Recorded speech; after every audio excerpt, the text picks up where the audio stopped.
योऽन्तः प्रविश्य मम वाचमिमाम् प्रसुप्ताम् सञ्जीवयत्यखिलशक्तिधरस्वधाम्ना अन्यांश हस्तचरणश्रवणत्वगादीन् प्राणान्नमो भगवते पुरुषाय तुभ्यम्.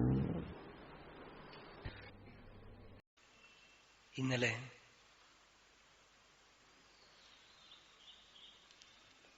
ഒരു ആമുഖമായിട്ട്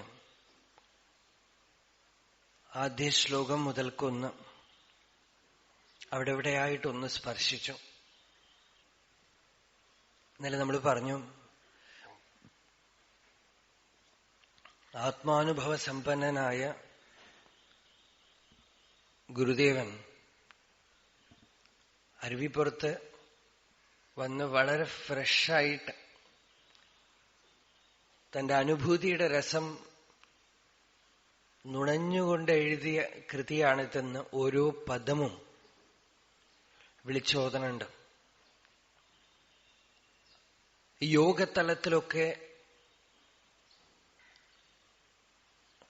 മണ്ഡലങ്ങളുണ്ട്. എന്നുവെച്ചാൽ കൂടുക, കുറയുക, ഇതൊക്കെ ഉണ്ട്. ആത്മജ്ഞാനത്തിന് മണ്ഡലമൊന്നുമില്ല. അനുഭൂതിക്ക് ഏറ്റക്കുറച്ചലൊന്നുമില്ല, പോക്കുവരവൊന്നുമില്ല. പോക്കുവരവുള്ളവരെ അവസ്ഥകളാണ്. സത്യാനുഭൂതി എന്ന് പറയുന്നത് ആത്മാനുഭൂതി ഒരു അവസ്ഥയല്ല, അത് സ്ഥിതിയാണ്, നമ്മളുടെ സ്വരൂപമാണ്. അവസ്ഥകളൊക്കെ തന്നെ വരികയും പോവുകയും ചെയ്യും, അത് മനസ്സിന്റെ ആണ്. രമണ മഹർഷി അരുണാചല അക്ഷരമണമാലയില് ഒരു പാട്ടിൽ പറയണു, ഈ പോക്കും വരവും കൂടിയുള്ള അവസ്ഥ പോയി കിട്ടണമെന്ന്. പോക്കും വരവും ഇല്ല പൊതുവെളിയിനിൽ അരുൾ പോരാട്ടം കാട്ടൻ അരുണാചല. വരിക പോവുക എന്നുള്ളതുള്ളവരെ ആ അവസ്ഥകളൊക്കെ തന്നെ വിരഹത്തിനും അത് വരുമ്പോ ആനന്ദത്തിനും കാരണമായിട്ട് തീരും. ഹർഷത്തിനും വിരഹത്തിനും കാരണമായിട്ട് തീരും. അത്തരത്തിലുള്ള അവസ്ഥകളെയൊക്കെ കടന്ന് എപ്പോ വ്യക്തമായ സ്വരൂപബോധം ഉണ്ടാവണമോ, വാക്ക് വളരെ വളരെ ചിന്തിച്ചാണ് പറയണത്. സ്വരൂപ യോഗമല്ല, സ്വരൂപബോധം. നിർവികൽപ്പ യോഗമല്ല, നിർവികൽപ്പബോധം. നിർവികൽപ്പ യോഗം എന്ന് പറയണത് നിർവികൽപ്പ സമാധിയാണ്. നിർവികൽപ്പബോധം എന്ന് പറയണത് സഹജ നിർവികൽപ്പ സമാധിയാണ്.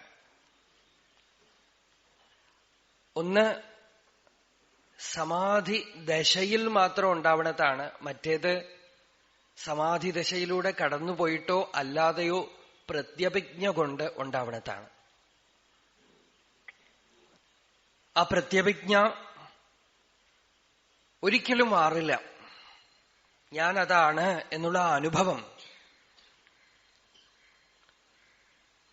തന്റെ അസ്തിത്വം ശരീരത്തിലോ മനസ്സിലോ ബുദ്ധിയിലോ അഹങ്കാരത്തിലോ അല്ലെന്നും താൻ ശുദ്ധമായ ശിവമാണെന്നും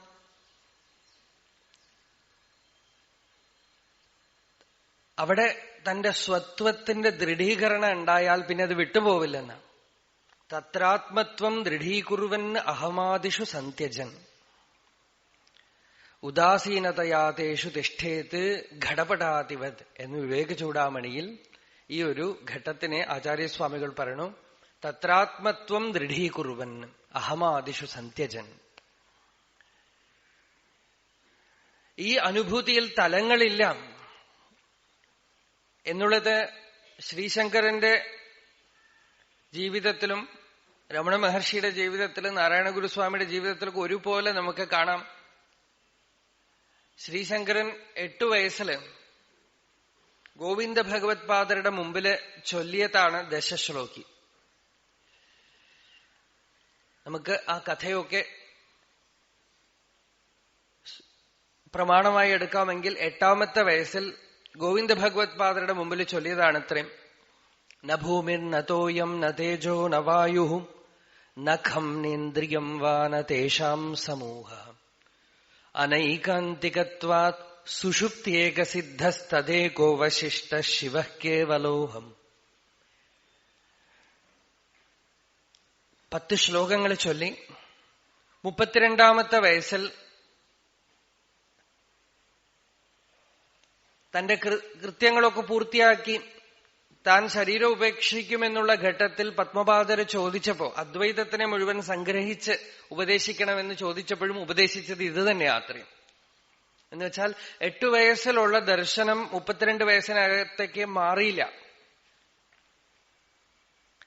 നേരെ മറിച്ച് മനോമണ്ഡലത്തിലുള്ള ദർശനങ്ങളൊക്കെ തന്നെ ഒരു കാലത്ത് താൻ വിശ്വസിക്കുന്നത് അടുത്ത കാലത്ത് മാറിപ്പോകും.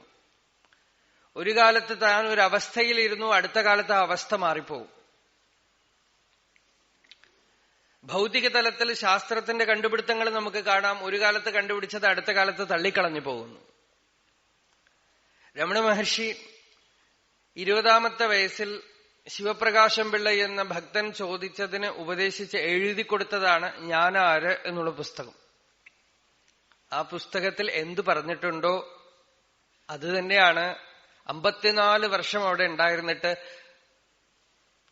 തന്റെ 70ാമത്തെ വയസ്സിലും പറയണത്. ഒന്നും വ്യത്യാസമില്ല. എന്നുവെച്ചാൽ സത്യത്തിൽ സ്വരൂപത്തിൽ ഗ്രഡേഷൻസ് ഒന്നുമില്ല. ഗ്രഡേഷൻസ് ഒക്കെ മനസ്സിലാണ്. മാറുക, ഉയരുക, താഴുക ഇതൊക്കെ മനോമണ്ഡലാണ്. തന്റെ യഥാർത്ഥ സ്വരൂപത്തിൽ കൂടുക, കുറയുക, ഏറുക, ഇറങ്ങുക ഒന്നുമില്ല. പോക്ക് വരവ് ഒന്നുമില്ല. ആ സത്യത്തിന്റെ അനുഭവം നാരായണ ഗുരുസ്വാമിയുടെ ആത്മോപദേശ ശതകത്തിലും അദ്വൈത ദീപികയിലും ജനനീ നവരത്ന മഞ്ജരിയിൽ ഏത് കൃതികളിൽ കണ്ടാലും അനുഭൂതിയുടെ രസം ഒന്ന് തന്നെ, ഒന്നും മാറ്റല്ല. എന്തിനാണിപ്പോ അനുഭവിച്ചത് എന്ന് ചോദിച്ചാൽ അവർക്ക് പറയാനുള്ളത് പുതിയതായിട്ടൊന്നുമില്ല, നിങ്ങളൊക്കെ അനുഭവിക്കുന്നത് തന്നെയാണ്, പക്ഷെ നിങ്ങൾ അറിയണില്ല. രമണ മഹർഷിയുടെ അടുത്ത് പല ഭക്തന്മാരും വളരെ ചാതുര്യത്തോടുകൂടെ ജ്ഞാനിയുടെ അവസ്ഥയെക്കുറിച്ച് ചോദ്യം ചോദിച്ച് ഉത്തരം സമ്പാദിച്ചിട്ടുണ്ട്. ഒരാള് ചോദിച്ചു, ഭഗവാൻ, ജ്ഞാനികൾ ജഗത്തിനെ മുഴുവൻ ആത്മസ്വരൂപമായിട്ട് കാണുന്നു എന്നും ബ്രഹ്മമായിട്ട് കാണുന്നു എന്നൊക്കെ പറയണമല്ലോ, അങ്ങ് എന്താണ് കാണുന്നത് എന്ന് ചോദിച്ചു. മഹർഷി പറഞ്ഞു, നിങ്ങളൊക്കെ എന്താണോ കാണുന്നത് അതേ ഞാനും കാണുന്നുള്ളൂ, പക്ഷെ നിങ്ങൾ ഞാൻ കാണുന്നതിനേക്കാളും കൂടുതൽ കാണുന്നുണ്ട് എന്ന് മാത്രം. ഞാൻ കാണുന്നതിന് നിങ്ങളും കാണുന്നുണ്ട്, പക്ഷെ ഞാൻ കാണുന്നതിനേക്കാളും കൂടുതൽ നിങ്ങൾ കാണുന്നുണ്ട്. നിങ്ങൾ ശരീരം കാണുന്നു, മനസ്സ് കാണുന്നു, വിശേഷം കാണുന്നു, രാഗദ്വേഷത്തോടു കൂടെ കാണുന്നു, സ്ത്രീയാണെന്ന് കാണുന്നു, പുരുഷനാണെന്ന് കാണുന്നു.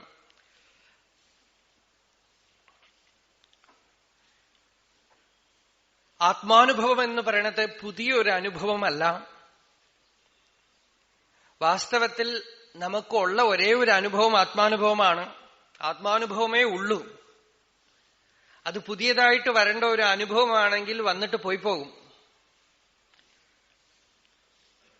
നമ്മള് ആത്മാവിനെ തന്നെയാണ് പ്രപഞ്ചമായിട്ട് കാണുന്നത്, ഇന്ദ്രിയങ്ങളിലൂടെ പ്രപഞ്ചമായിട്ട് കാണുന്നത്, അകമേക്ക് തിരിഞ്ഞാൽ മനസ്സായിട്ടും ചിത്തവൃത്തികളായിട്ടും ഒക്കെ കാണുന്നത്.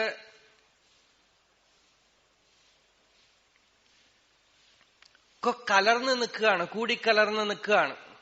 ആത്മോപദേശ ശതകത്തിലൂടെടുത്ത് ഗുരുദേവൻ പറഞ്ഞു, സത്യവും മിഥ്യയുമായി കൂടിക്കലർന്ന് നിൽക്കുന്ന ഈ അവസ്ഥ വലിയൊരു നീതിഹാനി എന്നാണ്. എന്നുവെച്ചാൽ വലിയൊരു വിഷമം പിടിച്ച കാര്യമാണ്.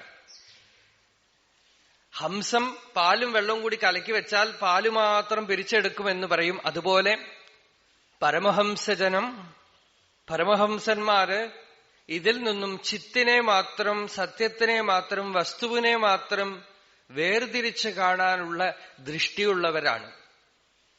അതാണ് അവരുടെ ചാതുര്യം, കൗശലം. കൗശലം എന്നാണ് വാക്ക്. ജനകൻ പറയണു, കുതശ്ചിത് കൗശലാദേവ പരമാത്മാ വിലോക്യത്തെ എന്ന്.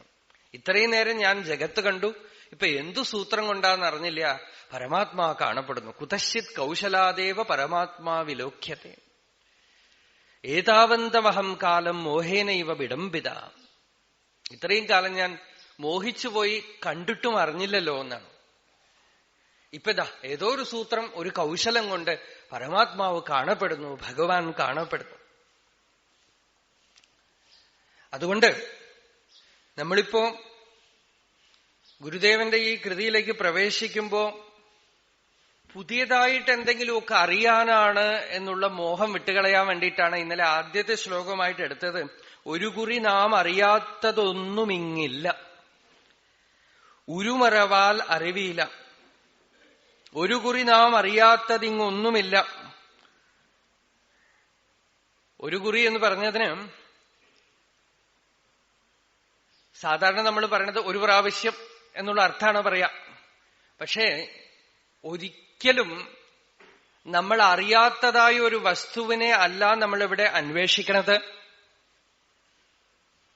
അറിവ് എന്ന് പറഞ്ഞാൽ ഇവിടെ അനുഭവം എന്നർത്ഥം.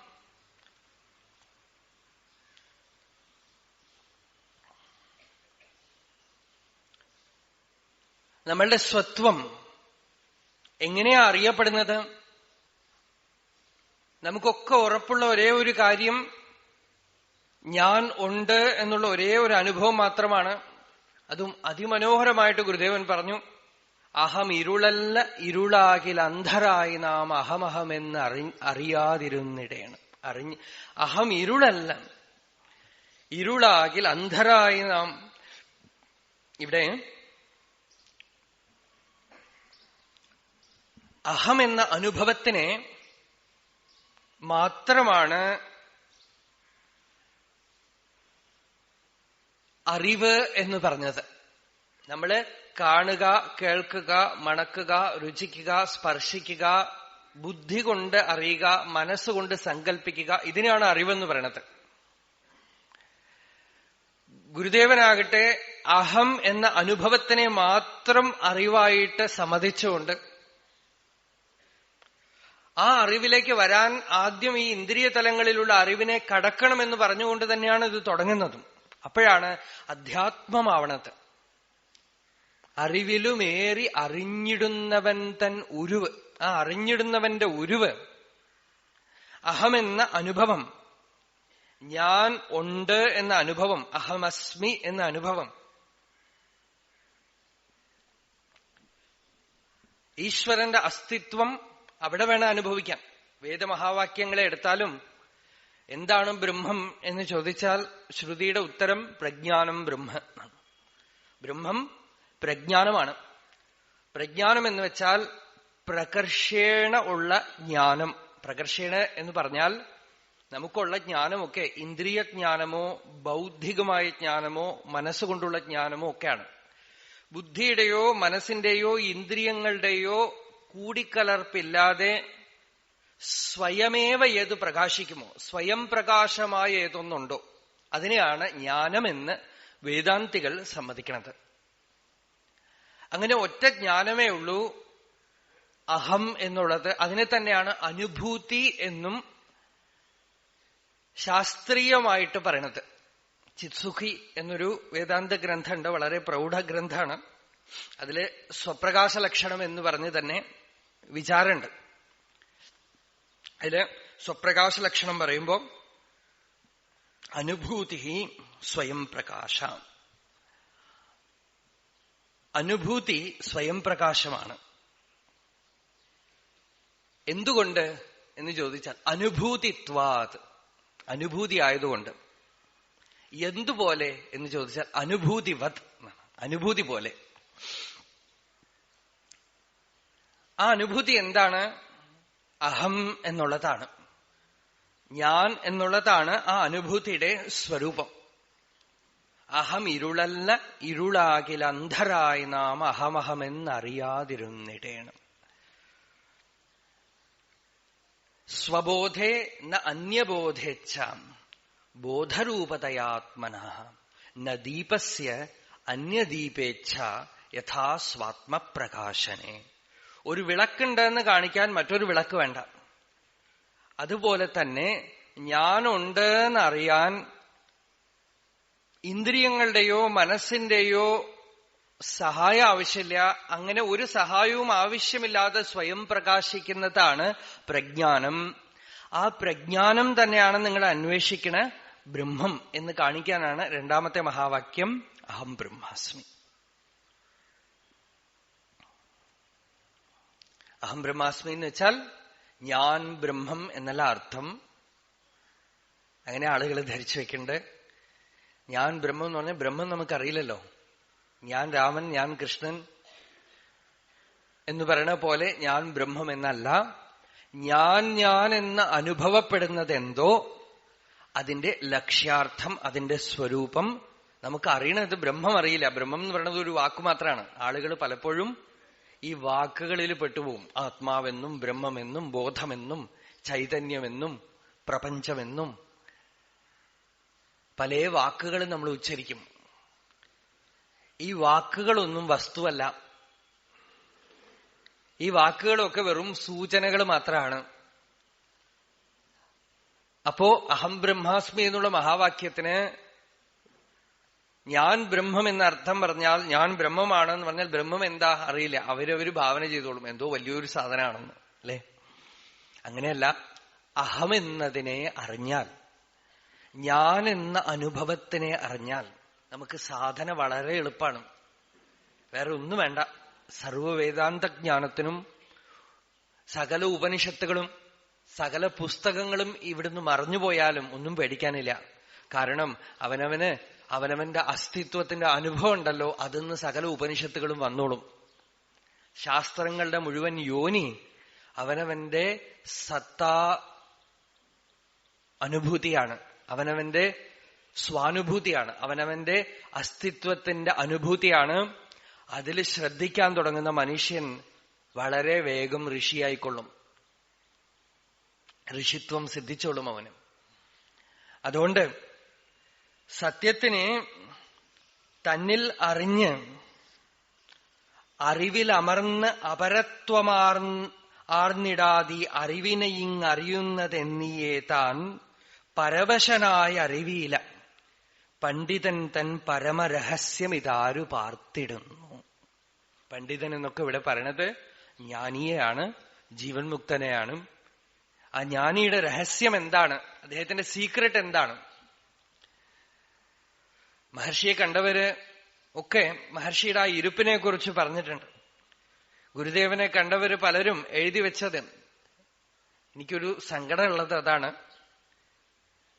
നാരായണ ഗുരുസ്വാമിയെ അത്ര കണ്ട് ചോദ്യം ചോദിച്ച് ഉത്തരങ്ങൾ വാങ്ങിച്ചും ഗുരുദേവന്റെ വ്യക്തിത്വത്തിന്, അദ്ദേഹത്തിന്റെ ആ ജ്ഞാനസ്ഥിതിയെ പ്രകാശിപ്പിച്ചും നമുക്ക് അത്ര കണ്ട് കിട്ടുന്നില്ല. നമുക്ക് അദ്ദേഹത്തിന്റെ തന്നെ കൃതികളാണ് നമുക്ക് ഏറ്റവും വലിയ പ്രമാണമായിട്ടിരിക്കുന്നത്. അത് ഒരു വിധത്തിൽ നല്ലതുമാണ്.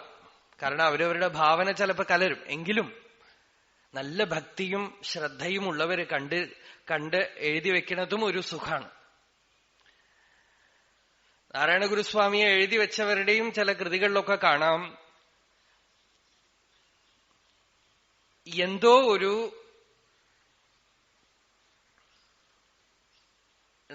രാമകൃഷ്ണ പരമഹംസർ പറഞ്ഞ പോലെ കോഴി അടയിരിക്കണ പോലെ ഒരു ഇരുപ്പ്. വേദം തന്നെ വർണ്ണിക്കുന്നുണ്ടത്, തദ്വിഷ്ണോഹോ പരമം പദം സദാ പശ്യന്തി സൂരയഃ ദിവീവ ചക്ഷുരാതതം. എവിടെയോ വേക്കന്റ് സ്പേസിലേക്ക് നോക്കണ പോലെ ഒരു ദൃഷ്ടി. പുറമേക്ക് ഒന്നും കാണുന്നില്ല, കണ്ണ് തുറന്നിരിക്കുന്നു. ഇതിന് തമിഴിലെ ഒരു ചൊല്ലുണ്ട്, ആട്ടിന്റെ കണ്ണു പോലെ എന്നാണ്. എന്ന് വെച്ചാൽ മനുഷ്യന് ആടിന്റെ കണ്ണ് വെച്ചു കൊടുക്കും. ആ കണ്ണൊന്നും കാണാനൊന്നും കൊള്ളില്ല, കണ്ണിന് വേണ്ടി വെച്ചു കൊടുക്കും. അതുപോലെ പുറമേക്ക് ദൃഷ്ടിയില്ലാത്തൊരു ദൃഷ്ടി. പിന്നെ എന്തിനെയാ കാണുന്നത്? കാണുന്നവനിൽ തന്നെ രമിക്കുന്ന സ്ഥിതി. ചിത്വദർശനം, തത്വദർശനം. ഉപദേശസാരത്തിൽ ഒരിടത്ത് പറയണു ഭഗവാൻ രമണ മഹർഷി, ചിത്വദർശനമാണ്. ആത്മസംസ്ഥിതി സ്വാത്മദർശനം. താൻ തന്നിൽ ഇരിക്കലാണ്. അത് അകമേക്ക് യാത്ര ചെയ്തവർക്ക് മാത്രം മനസ്സിലാവണതാണ്. അറിവിലമർന്ന് അപരത്വമാർന്നിടാതെ. ഈ അപരത്വമാർന്നിടാതെ എന്ന് വെച്ചാൽ അന്യൻ എന്ന് പറയുന്നത് വരുന്നത് തന്നെ ചിത്തവൃത്തികളിലാണ്. എനിക്ക് എന്റെ അസ്തിത്വം അറിയാൻ മാത്രം മനസ്സ് വേണ്ട. നിങ്ങളെയൊക്കെ അറിയണമെങ്കിൽ ഒന്നിൽ കാണണം, അല്ലെങ്കിൽ തൊട്ടു നോക്കണം, അല്ലെങ്കിൽ കേൾക്കണം. ഇവിടെ ഇല്ലാത്ത ആളുകളാണെങ്കിൽ മനസ്സുകൊണ്ട് ചിന്തിക്കണം, അവരവിടെ എവിടെയോ ഉണ്ട് എന്നറിയാനായിട്ട്. മനസ്സില്ലെങ്കിൽ അന്യമില്ല. ഇന്ദ്രിയങ്ങൾ കൊണ്ട് കണ്ടാൽ പോലും മനസ്സില്ലെങ്കിൽ അന്യമില്ല. ഇവിടെ ഒരു അനക്ഡോട്ട് പറയാം, എന്റെ പേഴ്സണൽ എക്സ്പീരിയൻസ്. രമണ മഹർഷിയും നാരായണ ഗുരുസ്വാമിയും കൂടെ കണ്ടപ്പോ കൂടെ ഉണ്ടായിരുന്ന പാർഷദന്മാരില് മഹർഷിയുടെ കൂടെ ഉണ്ടായിരുന്നവര് ഏറ്റവും അവസാനമായിട്ട് സമാധിയായ ഒരു മഹാത്മാവായിരുന്നു കുഞ്ചസ്വാമി. 1992 മറ്റോ ആണ് കുഞ്ചസ്വാമിയുടെ സമാധി. രമണാശ്രമത്തിലുള്ളവർ തന്നെ ഇവിടെ 2 പേരുണ്ട്, അവർക്കറിയാം. അവരൊക്കെ കണ്ടിട്ടുള്ളതാണ് കുട്ടിക്കാലം മുതൽക്ക്. മഹർഷിയെ തന്നെ കണ്ടവരുണ്ട് ഇവിടെ.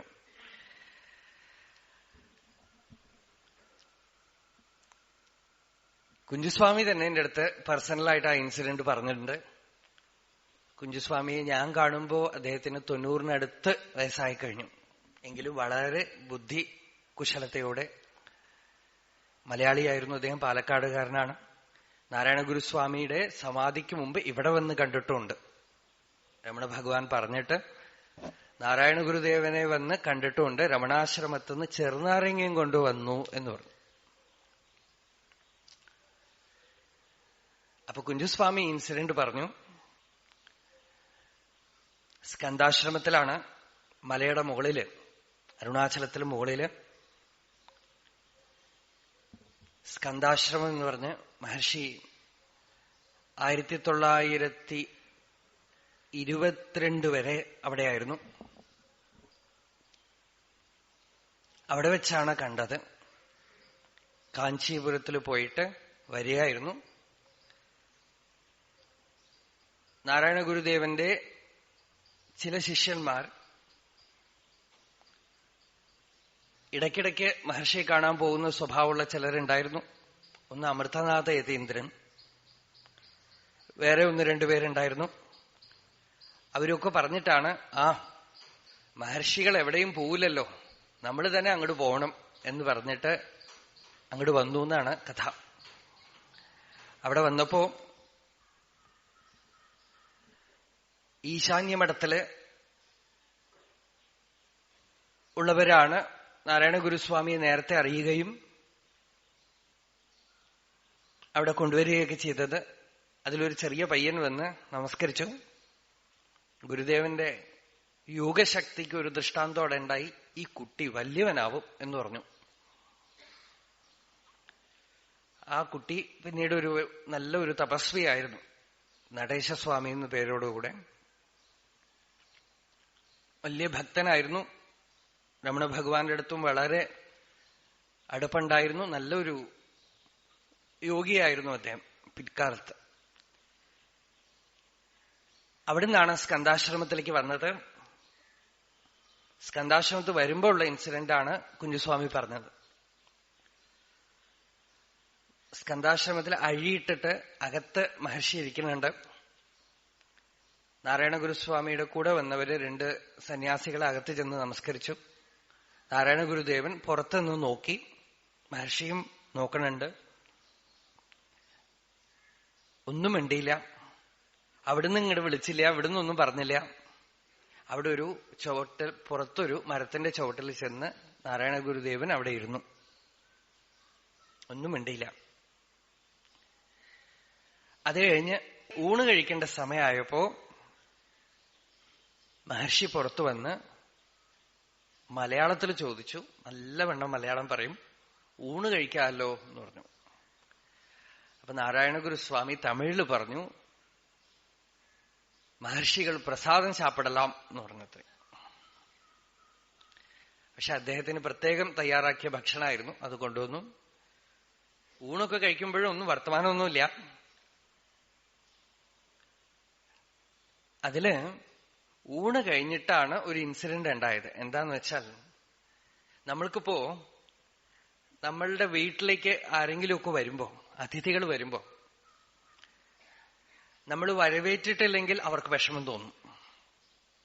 അവര് കയറി വരുമ്പോ നമ്മൾ നമ്മളുടെ വാട്ടിൽ നടന്നുപോയാൽ അത് വലിയ അപമാനമായിട്ട്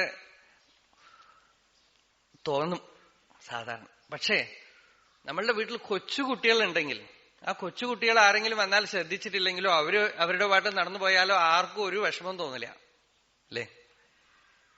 എന്താന്ന് വെച്ചാൽ കുട്ടികളെ സംബന്ധിച്ചിടത്തോളം ഈ ഭാവങ്ങളൊന്നുമില്ല, ഞാനെന്നുമില്ല, മറ്റുള്ളവനെന്നുമില്ല, ഒന്നുമില്ല. ഊണ് കഴിച്ചിട്ട് നാരായണ ഗുരുസ്വാമിയോടെ ഇരിക്കുന്നുണ്ട്. രമണ ഭഗവാൻ അദ്ദേഹത്തിന് ഒരു 11:30 മണിക്കൂർ നടക്കാൻ പോക്കുണ്ടായിരുന്നു. നടക്കാൻ പോയി. എത്ര നടക്കാൻ പോവാന്ന് വെച്ചാൽ തിരിഞ്ഞ് ഒന്ന് പറഞ്ഞിട്ടെങ്കിലും ഒക്കെ പോവില്ലേ, ആ പറഞ്ഞിട്ട് പോക്കൊന്നും ഇല്ലാതെ അങ്ങോട്ട് പോയി. അത് നോക്കുമ്പോ വളരെ നമ്മൾ ഇന്നലെ മറ്റോ പറഞ്ഞില്ലേ, ഭരതനാട്യം അറിയുന്ന ആൾക്ക് ഭരതനാട്യം കളിച്ചാൽ അറിയാം, കഥകളി അറിയുന്ന ആൾക്ക് മുദ്ര കാണിച്ചാൽ അറിയാം. ഈ അന്യൻ ഇല്ലാത്ത സ്ഥിതി, അന്യൻ ഇല്ല എന്ന് പറയാം, മനസ്സിലാണ് അന്യത്വമേ. മനസ്സിലാണ് വേറെ ഒരാൾ ഉണ്ട് എന്നുള്ള ഭാവം ഉള്ളവരെ നമ്മൾ മനസ്സിൽ ഒരാൾ ഉണ്ടെന്ന് ധരിച്ചിരിക്കുന്നിടത്തോളം അയാളെ അവഗണിച്ചാൽ അത് അവഗണന തന്നെയാണ്. പക്ഷെ മനസ്സിൽ അന്യനില്ലെങ്കിൽ, കേവലമായ ചിത്ത് മാത്രമേ ഉള്ളൂ, അവിടെ മനസ്സില്ല എന്നുള്ളതിന് ദൃഷ്ടാന്താണ് നാരായണ ഗുരുസ്വാമിയെ നോക്കുമ്പോൾ നാരായണ ഗുരുസ്വാമി ഉണ്ട്, ഫുൾ അറ്റൻഷൻ ഉണ്ടാവും.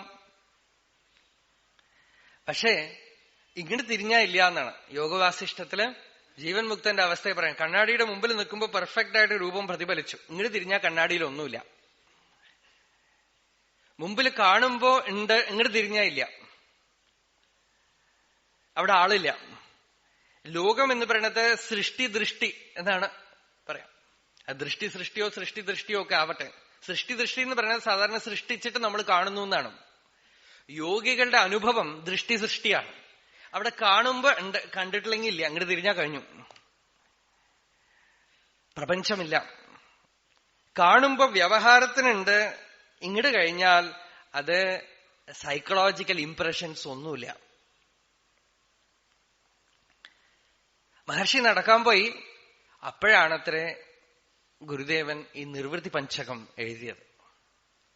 വരുന്ന ആളെ ഒരു വ്യക്തിയായിട്ട് കണക്കാക്കാതിരിക്കുക എന്നുള്ളതാണ് ഏറ്റവും ഉയർന്ന സ്ഥിതി.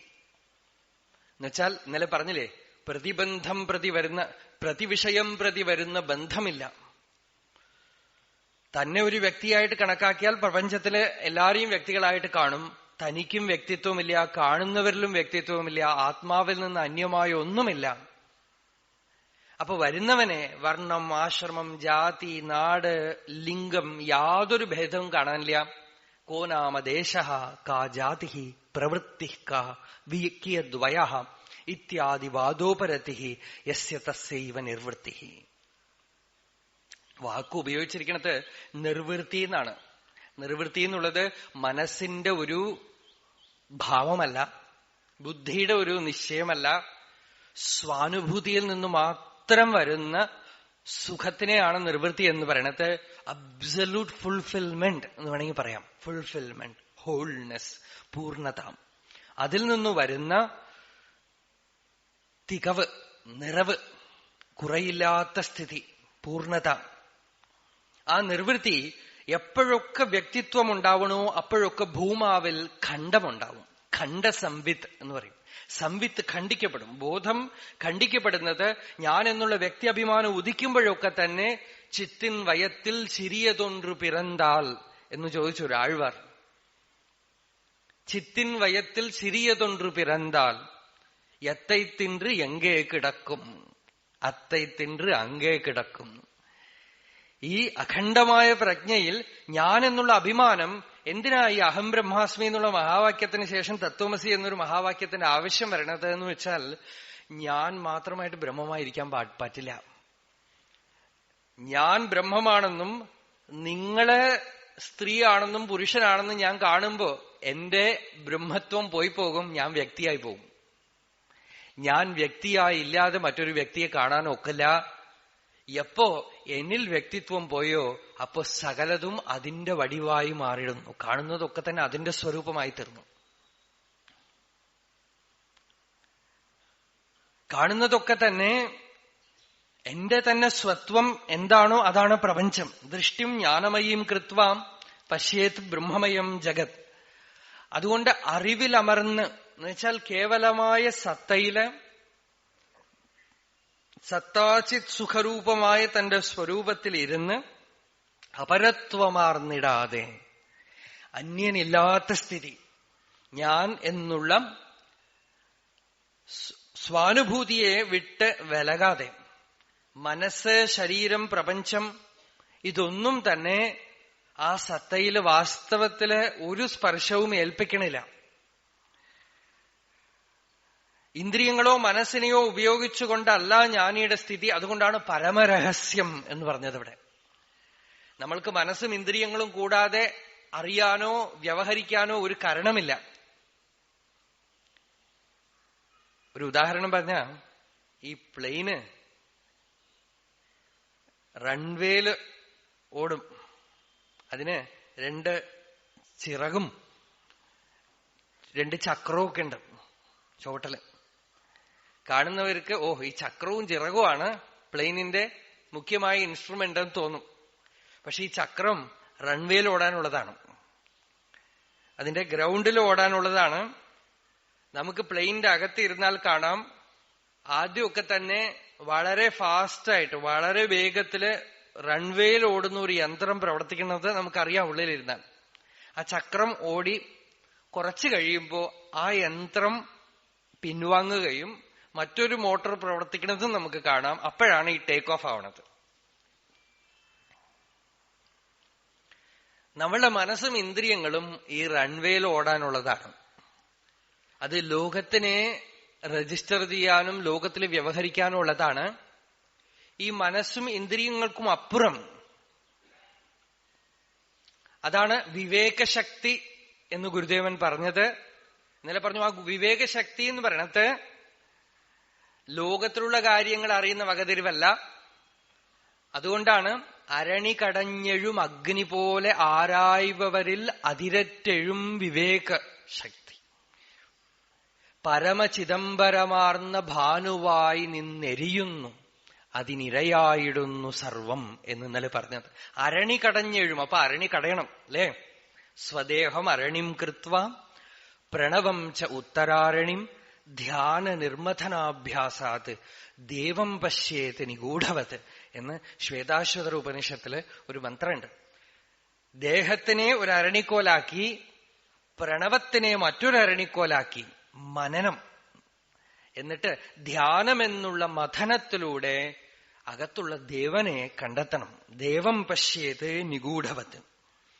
അപ്പോ ആ ധ്യാനമഥനം എങ്ങനെ ചെയ്യും? ആ ധ്യാനമഥനം എങ്ങനെ ചെയ്യും? അതാണ് ഇനി പറയാൻ പോണത്. സൂക്ഷ്മതലത്തിലേക്ക് നമ്മൾ പോകുമ്പോ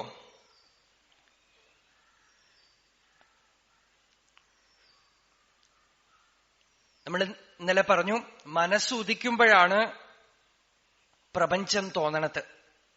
മനസ്സടങ്ങുമ്പോ പ്രപഞ്ചമില്ല, ശരീരമില്ല. മനസ്സ് എന്ന് പറയുന്നത് തന്നെ ശക്തിയുടെ ആദ്യ ആവിർഭാവമാണ്. അന്വയ രൂപത്തിൽ ചിന്തിക്കുമ്പോ, വ്യതിരേക രൂപത്തിൽ ചിന്തിക്കുമ്പോ മനസ്സ് നമുക്ക് വിഘ്നമാണ്. അന്വയ രൂപത്തിൽ ചിന്തിക്കുമ്പോ മനസ്സ് ആ പരമേശ്വരന്റെ തന്നെ ശക്തിയുടെ ആദ്യ ആവിർഭാവമാണ്. ഏതൊന്ന് നമുക്ക് സാധനാദശയിൽ വിഘ്നമായി കടക്കേണ്ടതായ ഒരു വിഘ്നമാണോ അത് തന്നെ സിദ്ധന്റെ ദശയിൽ ഭഗവാന്റെ തന്നെ രസാനുഭവ ശക്തികളുടെ ഒരു കലയായിട്ട് മാറും. ഇപ്പൊ പറയണതൊക്കെ വല്ല ഫ്രഞ്ച് ഭാഷ മാതിരി ഉണ്ടോന്ന് എനിക്കറിയില്ല. സാരമില്ല, ആസ്വദിച്ചോളാം, വെറുതെ കേട്ടോളാം. ആദ്യമൊക്കെ വിഘ്നമായി തോന്നണത് പിന്നീട് അതൊരു നമ്മൾ ഏത് സത്തിനെ കണ്ടുവോ അതിന്റെ തന്നെ ഒരു ആവിർഭാവമായിട്ടും അതിന്റെ തന്നെ ഒരു മാനിഫെസ്റ്റേഷൻ ആയിട്ടും കാണുമ്പോ അതിൽ നിന്ന് നമുക്കൊരു ദോഷം ഉണ്ടാവില്ല. അതാണ് ഇപ്പൊ പറഞ്ഞത്. ഏതായാലും ഇതിപ്പോ മനസ്സിലായിട്ടില്ലെങ്കിൽ കുഴപ്പമില്ല, അനുഭവിയാതെ അറിവിയില്ല എന്നുള്ളത് ഓർമ്മിക്കാം.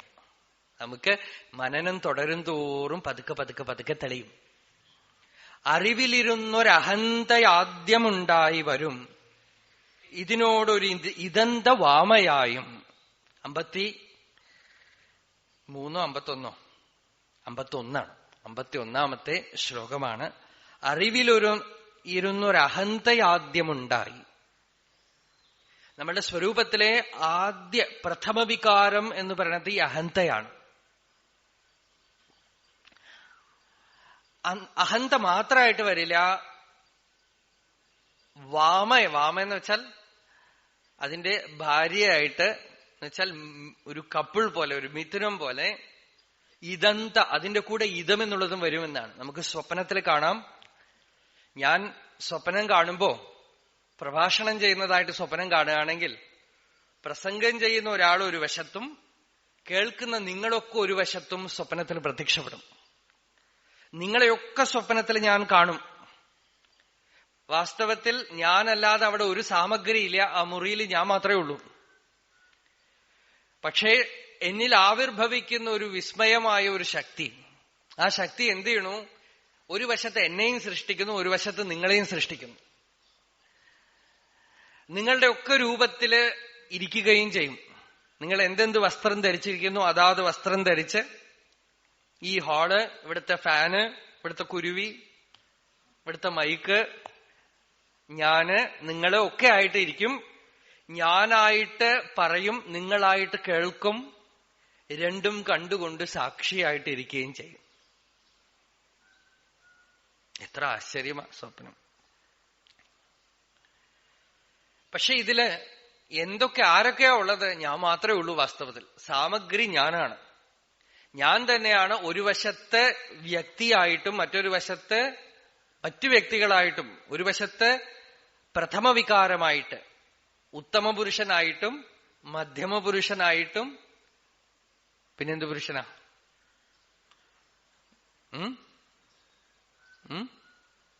പ്രഥമ പുരുഷനായിട്ടും മധ്യമ പുരുഷനായിട്ടും ഉത്തമ പുരുഷനായിട്ടും ഒക്കെ ഞാൻ തന്നെയാ. ഈ സംസ്കൃതത്തില് ഈ അഹം ഉത്തമ പുരുഷനായിട്ട് മാറി. ഇംഗ്ലീഷിലൊക്കെ പ്രഥമ പുരുഷൻ എന്ന് പറയുന്നതാണ് അഹം. സംസ്കൃതത്തില് അഹം എന്ന് പറയുന്നത് ഉത്തമ പുരുഷനായി. അത് വ്യാകരണക്കാര് ചെയ്ത ഒരു സൂത്രാണ്. എന്താ ഈ അഹത്തിനെ ഉത്തമ പുരുഷനാക്കിയെന്ന് വെച്ചാൽ, ഉത്തമ പുരുഷസ്ത്വന്യഃ പരമാത്മേത്യുദാഹൃത യോ ലോകത്രയമാവിശ്യ ബിഭർത്യവ്യയ ഈശ്വര. ശൈവസിദ്ധാന്തത്തില് ബ്രഹ്മസൂത്രത്തിന് ശ്രീകണ്ഠഭാഷ്യം എന്നൊന്നുണ്ട്. അതില് ധ്യാന ശ്ലോകം, ആദ്യത്തെ ശ്ലോകം ആശ്ചര്യമായ ശ്ലോകം. ശിവനെ നമസ്കരിക്കാം. എങ്ങനെയാ നമസ്കരിക്കണമെന്ന് വെച്ചാൽ, നമോ അഹം പദാർത്ഥായ ലോകാനാം സിദ്ധിഹേതവേ സച്ചിദാനന്ദരൂപായ ശിവായ പരമാത്മനെ. നമോ അഹം പദാർത്ഥായ ലോകാനാം സിദ്ധിഹേതവേ സച്ചിദാനന്ദരൂപായ ശിവായ പരമാത്മനെ. അഹംപദത്തിന്റെ ഉണ്മയായ പൊരുളായ ശിവനെ നമസ്കരിക്കുന്നു. അഹംപദാർത്ഥം. ആ അഹംപദാർത്ഥം അഹങ്കാരമല്ല. അഹംപദാർത്ഥസ്തു അഹമാദി സാക്ഷി നിത്യം സുഷുപ്താവപി ഭാവദർശനാത്. അഹംപദത്തിന് ഉണ്മയായ സത്ത സുഷുപ്തിയിലും ഉണ്ട്. അവിടെ അഹങ്കാരമില്ലല്ലോ. അതിന്റെ എസൻസ് സുഷുപ്തി അവസ്ഥയിലും ഉള്ളതാണ്. സുഷുപ്താവപി ഭാവദർശനാത്. അപ്പോ അഹന്ത ഉദിക്കുമ്പോ സ്വപ്നത്തിൽ നമ്മൾ കണ്ടു, ഞാനെന്നുള്ള ആളും എനിക്ക് ഭോഗ്യമായ വിശ്വവും ഒരേ സമയത്ത് പ്രത്യക്ഷപ്പെടും. രണ്ടും ഒരേ സ്ക്രീനിലാണ് നിൽക്കുന്നത്. ഒരു സിനിമയില് അതിലെ ആക്ടറും അയാൾക്ക് ചുറ്റുമുള്ള ആളുകളും ഒക്കെ ഒരേ സ്ക്രീനിലാണ് നിൽക്കുന്നത്. സിനിമയില് ആക്ടർ മാത്രമായിട്ട് നിൽക്കാൻ പറ്റില്ല. അയാൾ മാത്രമായിട്ട് സിനിമ വിട്ട് നിൽക്കാൻ പറ്റില്ല. അയാൾ അതിനകത്താണ്. അതേപോലെ ഞാൻ എന്നുള്ള ഈ അഭിമാനവും എന്നാൽ അനുഭവപ്പെടുന്ന പ്രപഞ്ചമാണ് ഇതം എന്ന് പറഞ്ഞത്. ഇത് രണ്ടും ഒരേ സമയത്ത് പൊന്തി ഒരേ സമയത്ത് അസ്തമിക്കും. പക്ഷേ ഇതം എന്ന് പറയുന്നത് നമ്മളുടെ പിടിയിലുള്ളതല്ല. നമ്മളുടെ പിടിയിലുള്ളത് അഹം എന്നുള്ള പ്രഥമ വികാരമാണ്. ആ പ്രഥമ വികാരത്തിന്റെ ചലനമാണ് വളരെ ആശ്ചര്യകരമായിട്ട് സകല ദുഃഖത്തിനും മൂലകാരണമായിട്ടിരിക്കുന്നതും അതാണ്. അതിനെ തന്നെ ശ്രദ്ധിക്കാമെങ്കിൽ ആത്മസാക്ഷാത്കാരത്തിനും വഴിയാവും. ഗുരുദേവനോട് പറഞ്ഞു, ഇതിലെഴും ആദിമശക്തി ഇങ്ങു കാണുന്നിതു സകലം പെറും ആദി ബീജമാകും. മതി അതിലാക്കി മറന്നിടാതെ മായാമതി അറിവാൻ മനനം തുടർന്നിടേണം. ഈ വേദാന്ത മനനം എന്ന് പറയണത് സാധാരണ ഈ എല്ലാ സീക്രട്സും കുറെ കാലം കഴിയുമ്പോൾ നഷ്ടപ്പെട്ടു പോകും. ജ്ഞാനികൾ ഉദിക്കുമ്പോ, ജ്ഞാനികൾ വരുമ്പോ അവര് ഈ മഴക്കാലത്ത് കുറുന്തോട്ടി മുളയ്ക്കണ പോലെയാണ്. കീഴാർ നെല്ലിയും കുറുന്തോട്ടിയും മുളയ്ക്കണ പോലെയാണ് ഉത്തമജ്ഞാനികൾ. അവരെ നമുക്ക് ജനിപ്പിക്കാൻ പറ്റില്ല, ഉണ്ടാക്കാൻ പറ്റില്ല. മഴ പെയ്യുമ്പോ ഇങ്ങനെ നമ്മള് പറമ്പിൽ ചെന്ന് നോക്കിയാ കീഴാർ നെല്ലിയും കുറുന്തോട്ടിയും കാണുന്ന പോലെ അത് എങ്ങനെ ഇവിടെ വന്നു നമുക്കറിയാം. അത് അവിടെ കിടന്ന് മുളയ്ക്കും. അതുപോലെയാണ് ജ്ഞാനികളെ നമുക്കൊരു പരമ്പരയിൽ സൃഷ്ടിക്കാൻ പറ്റില്ല. ജ്ഞാനികളിൽ നിന്നും ഒരു പരമ്പര ഉണ്ടാവും, കുറെ കാലം കഴിയുമ്പോൾ അസ്തമിച്ചു പോകും, പിന്നെ അവിടെ ഉണ്ടാവില്ല. ഒരിക്കലും നമ്മളുടെ ഈഗോവിന്റെ വരമ്പില് ആധ്യാത്മികതയെ പിടിച്ചു നിർത്താൻ പറ്റില്ല എന്നുള്ളതിനൊരു തെളിവാണത്. ഇപ്പോ മനനം എന്ന് പറയുന്നത് ശാസ്ത്രീയമായി നഷ്ടപ്പെട്ടു പോയതും അങ്ങനെയാണ്. മനനം എന്ന് പറഞ്ഞാൽ ആളുകൾ ധരിക്കുന്നത് ഈ ശാസ്ത്രത്തിൽ നിന്ന് പഠിക്കുക, എന്നിട്ട് ഇന്റലക്ച്വൽ അനാലിസിസ് ചെയ്യുക എന്ന് ചിന്തിക്കുക. അത് നമുക്ക് വല്ല ഫിലോസഫി പ്രൊഫസർ ആവാനൊക്കെ കൊള്ളാം, ആത്മാനുഭവത്തിന് കാരണാവില്ല. ഇവിടെ ഗുരുദേവൻ അതിന്റെ സീക്രട്ട് പറയാം. മനനം എന്ന് പറഞ്ഞാൽ കുറച്ചു മുമ്പ് പറഞ്ഞു ചിത്വദർശനം എന്ന് പറഞ്ഞു. മനനം എന്തിനെയാ മനനം ചെയ്യണത്? മനനം ചെയ്യണത് ശ്രോതവ്യോ മന്തവ്യോ നിധിധ്യാസിതവ്യ എന്നാണ്. ശ്രവണം ചെയ്യുമ്പോ ഉത്തമ ഗുരുവിൽ നിന്നും വേദാന്ത ശ്രവണം ചെയ്യാനുള്ള ഭാഗ്യം സിദ്ധിച്ച ഉത്തമ ജിജ്ഞാസുവിന് കേൾക്കുമ്പോ ലക്ഷ്യാർത്ഥഭാനം ഉണ്ടാവും. ലക്ഷ്യാർത്ഥഭാനം എന്ന് പറഞ്ഞാൽ ഇപ്പൊ ഇവിടെ രവി എന്നു പേരുള്ള ഒരാളുണ്ടെന്ന് വെച്ചോളൂ. ഞാൻ അയാളെ രവി എന്ന് വിളിച്ചാൽ, രവി എന്ന് പറഞ്ഞാൽ അയാൾക്ക് വാച്യാർത്ഥം അറിയാം, എന്താ സൂര്യൻ എന്നാണ് അർത്ഥം. അയാള് സൂര്യനെ വിളിക്കണോ എന്ന് പറഞ്ഞിരിക്കുവോ? ഇല്ല. രവി എന്ന് പറഞ്ഞാൽ ഉടനെ എന്നെ വിളിക്കണോ എന്ന് പറയും, അല്ലേ? അതേപോലെ വേദാന്ത മഹാവാക്യ ശ്രവണം ചെയ്യുമ്പോ അതിന്റെ വെർബൽ മീനിങ്, സത്യം എന്ന് പറഞ്ഞാൽ മാറാത്തത്, ജ്ഞാനം എന്ന് പറഞ്ഞാൽ അറിവ്, അനന്തം എന്ന് പറഞ്ഞാൽ ആനന്ദം എന്ന് വാച്യാർത്ഥത്തിന് പകരം കേൾക്കുന്ന ആൾക്ക് ഉപാധി വിമുക്തമായ ചൈതന്യത്തിന്റെ അനുഭൂതി ഉണ്ടാവുകയും അതാണ് ഞാൻ എന്നുള്ള എങ്ങനെ ഉണ്ടാവണമെന്ന് പറയാൻ വയ്യ. കുതശ്ചിത് കൗശലാദേവ് അതാണ് പറഞ്ഞത്. ഇത് ഉണ്ടാവും, ഇറ്റ് വർക്ക്സ്. വേണ്ട വിധത്തില് ശ്രവണം ചെയ്യുമ്പോ ചെവിയിലൂടെ ചെന്ന് ഈ വാക്ക് പ്രത്യഭിജ്ഞയെ ഉണ്ടാക്കണം. അതായത് മനസ്സോ ബുദ്ധിയോ ഒന്നുമല്ലാത്ത ചിത്തിന്റെ അനുഭവം. ഈ ശരീരത്തിനകത്ത് തന്നെ അശരീരമായ പ്രജ്ഞയുണ്ടെന്നും ശരീരസമ്പർക്കമല്ലാത്ത ബോധമാണ് തന്റെ സ്വരൂപമെന്നും താൻ അതാണെന്നും ഉള്ള ചില സ്ഫൂർത്തികള് ശ്രവണ സന്ദർഭത്തിൽ സാധനാചതുഷ്ടയ സമ്പന്നനായ ഒരു ജിജ്ഞാസുവിന് ഉണ്ടാവും. ആ ഉണ്ടാവണ സ്ഫൂർത്തിയെയാണ് ഇയാൾ മനനം ചെയ്യണത്, അല്ലാതെ പറഞ്ഞ വാക്കുകളെയല്ല. വാക്കുകളൊക്കെ നമുക്ക് പുസ്തകത്തിൽ നിന്ന് കിട്ടും. അത് ഇന്നത്തെ കാലത്ത് ഒരു ബുദ്ധിമുട്ടുമില്ല, ഇന്റർനെറ്റ് തുറന്നാൽ എന്തു വേണമെങ്കിൽ കിട്ടും. വാക്കുകളെയല്ല, ശബ്ദത്തിനെയല്ല പഠിക്കണത്, ലക്ഷ്യാർത്ഥത്തിനെയാണ്. ആ ലക്ഷ്യാർത്ഥമാണ്, ആ ലക്ഷ്യാർത്ഥത്തിനെ ഗ്രഹിക്കാനാണ് ഇവിടെ ഒരു വഴി പറഞ്ഞത്. ശക്തിയുടെ ആദ്യ ആവിർഭാവം. ശക്തിയുടെ ആദ്യ ആവിർഭാവമാണ് ഉറങ്ങി എഴുന്നേക്കുമ്പോ ശ്രദ്ധിക്കുക. ആദ്യം ഉദിക്കണത് എന്താ? ഞാൻ ഇന്നവനാണ് എന്നുള്ള വ്യക്തി അഭിമാനാണ് ആദ്യം ഉദിക്കണത്. ഞാൻ എന്നുള്ളത് ഉദിച്ച ശേഷമേ നീ അവൻ എന്നുള്ളതൊക്കെ ഉദിക്കുള്ളൂ. ഞാൻ എന്നുള്ളത് ഉദിച്ചിട്ടില്ലെങ്കിൽ മറ്റൊന്നും സാധ്യമല്ല. ആദ്യം ഉദിക്കണ ഈ പ്രഥമ വികാരം ഈ അഹംപ്രതീതിയാണ്, അഹന്ത. അതിന്റെ കൂടെ ഇതന്ത വരണമെന്ന് പറഞ്ഞു. ഈ അഹന്തയെ ആദി ബീജം, ആദ്യത്തെ വിത്ത്, ആ ആദ്യ ബീജം, ഈ പ്രഥമ വികാരത്തിന്റെ ചലനം, ശക്തിയുടെ ആദ്യ ചലനമാണത്. മനസ്സ് എന്ന് പറയുന്നത് ഈ അഹങ്കാരത്തിൽ നിന്നാണ് ഉണ്ടാവുന്നത്, അഹംവൃത്തിയിൽ നിന്നും. മനസ്സിൽ ഒരു മുണ്ടിൽ നൂല് പോലെ മനസ്സിൽ ഊടുംപാവുമായി നിറഞ്ഞിരിക്കുന്ന നൂലാണ് ഞാനെന്നുള്ള. ഞാനെന്നുള്ള ചിത്തവൃത്തി, തോട്ട് ഇല്ലാതെ മറ്റൊരു ചിത്തവൃത്തികളും ഉദിക്കാനോ പ്രവർത്തിക്കാനോ ചലിക്കാനോ സാധ്യമല്ല. അതുകൊണ്ട് തന്നെ തമിഴില് ഉള്ളത് 40 എന്ന് മഹർഷിയുടെ ഒരു ഗ്രന്ഥമുണ്ട്. അതിൽ അദ്ദേഹം പറഞ്ഞു, വളരെ സുന്ദരമായി വ്യാഖ്യാനിച്ചു. ആത്മാനുഭവ സ്ഥിതി എന്താന്ന് വെച്ചാൽ, നാൻ ഉദിയാതു ഉള്ള നിലൈ നാം അതുവായുള്ള നിലൈ. അത് എന്നേ പറഞ്ഞുള്ളൂ, ഏതെന്നൊന്നും പേരൊന്നും പറഞ്ഞില്ല. നാൻ ഉദിയാതുള്ള നിലൈ നാം അതുവായുള്ള നിലൈ. അതെങ്ങനെ വരും? നാനുദിക്കും സ്ഥാനമതൈ നാടാമൽ നാനുദിയാ തന്നിഴപ്പൈ ശാർവദേവൻ. ഈ ഞാൻ എന്നുള്ള വികാരം എവിടെ ഉദിക്കണു എന്ന് ശ്രദ്ധിക്കാം. അത് എപ്പ ചലിക്കണമോ എപ്പ സ്പന്ദിക്കണമോ ശ്രദ്ധിക്കാം. ആ പിടിവിടാതിരിക്കാന്ന്. ആ പിടി വിട്ടുകഴിഞ്ഞാൽ ശൂന്യതാ പ്രതീതി ഒക്കെ ഉണ്ടാവും. ആ പിടിവിടാതിരിക്കുക. എന്തെങ്കിലുമൊക്കെ വിഷമം ദുഃഖമൊക്കെ വരുമ്പോ പുറമേക്ക് പരിഹരിക്കുന്നതിന് പകരം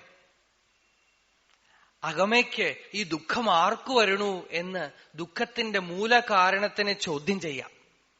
ആർക്കാ ദുഃഖം? ആർക്കാ വിഷമം? എനിക്ക്. ഈ ഞാനാരാ? ഈ ഞാൻ എന്താ? ഈ ദുഃഖം അനുഭവിക്കുന്ന അഹം അഹം എന്നുള്ള ഈ ചലനം എന്താ?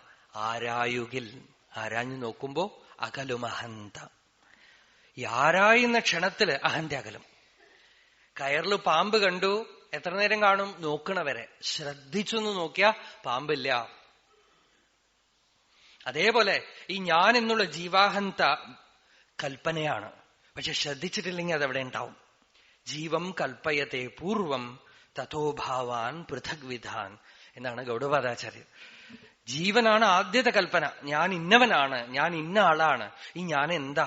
ഈ ഞാൻ എന്നുള്ളത് എന്താണ് എന്ന് ഈ ആദിമശക്തിയെ ശ്രദ്ധിക്കുകയാണ്. മതി അതിലാക്കി മറന്നിടാതെ എന്ന് വെച്ചാൽ അജാഗ്രതയിലേക്ക് വീണുപോവാതെ മതിയെ ഈ അഹം എന്നുള്ള അനുഭവത്തില്, വാസ്തവത്തിൽ മതി അതിലാക്കി എന്ന് പറഞ്ഞാൽ മുമ്പ് പറഞ്ഞ പോലെ ആ ചിത്തിലിരുത്തിയിട്ട് വേണം മനനം ചെയ്യാൻ. ഇപ്പൊ നമുക്ക് ആ ചിത്തൊന്നും അറിയില്ല. നമുക്കറിയണത് എന്താ? ഞാൻ ഇന്ന ആളാണെന്ന് അറിയും. അത് നമുക്കിപ്പോ കേൾക്കുമ്പോ തന്നെ നമ്മളെ ശ്രവണം ചെയ്യാൻ സമ്മതിക്കാതെ വിഘ്നമായിട്ട് നിൽക്കുന്നതും അതാണ്. നമ്മൾ കേട്ടോണ്ടേ ഇരിക്കുമ്പോ ഈ ചിജ്ജട ഗ്രന്ഥി എന്തു പറയും? ഉള്ളെന്ന് പറയും, മനസ്സിലാവണില്ല എന്ന് പറയും, അല്ലെങ്കിൽ മനസ്സിലാവേണ്ടതെന്ന് പറയും, അല്ലെങ്കിൽ ഉറങ്ങിപ്പോവും. ഇതൊക്കെ ചിജ്ജട ഗ്രന്ഥിയുടെയാണ്. ഉറക്കമും വിക്ഷേപമും ഒക്കെ ആ ചിത്തവൃത്തിയുടെ ഈ ഗ്രന്ഥിയുടെയാണ്. അഹങ്കൃതി ഉള്ളവരെ നമുക്ക് ഉറക്കവും ഉണ്ടാവും, ജാഗ്രത ഉണ്ടാവും. ചിത്തവൃത്തികളും രാഗദ്വേഷങ്ങൾ, ഈ രാഗദ്വേഷങ്ങൾക്കും ചിത്തവൃത്തികൾക്കും ഒക്കെ മൂലമായിട്ടുള്ള മൂലസ്പന്ദനമാണ് ഈ ഞാൻ എന്നുള്ള ഈ പ്രഥമ വികാരം. ഈ പ്രഥമ വികാരമാണ് സംസാരത്തിന് ഉണ്ടാക്കണത്, ബന്ധത്തിന് ഉണ്ടാക്കണത്. ഈ ബന്ധം ആർക്കാണ് എന്ന് ചോദിച്ചു നോക്കൂ. ബന്ധമില്ല. ബന്ധം ആർക്കാണ്? എനിക്ക്. സംസാരത്തിൽ പെട്ടിരിക്കുന്നത് ആരാണ്? ഞാൻ. ഈ ഞാൻ എന്താണ്?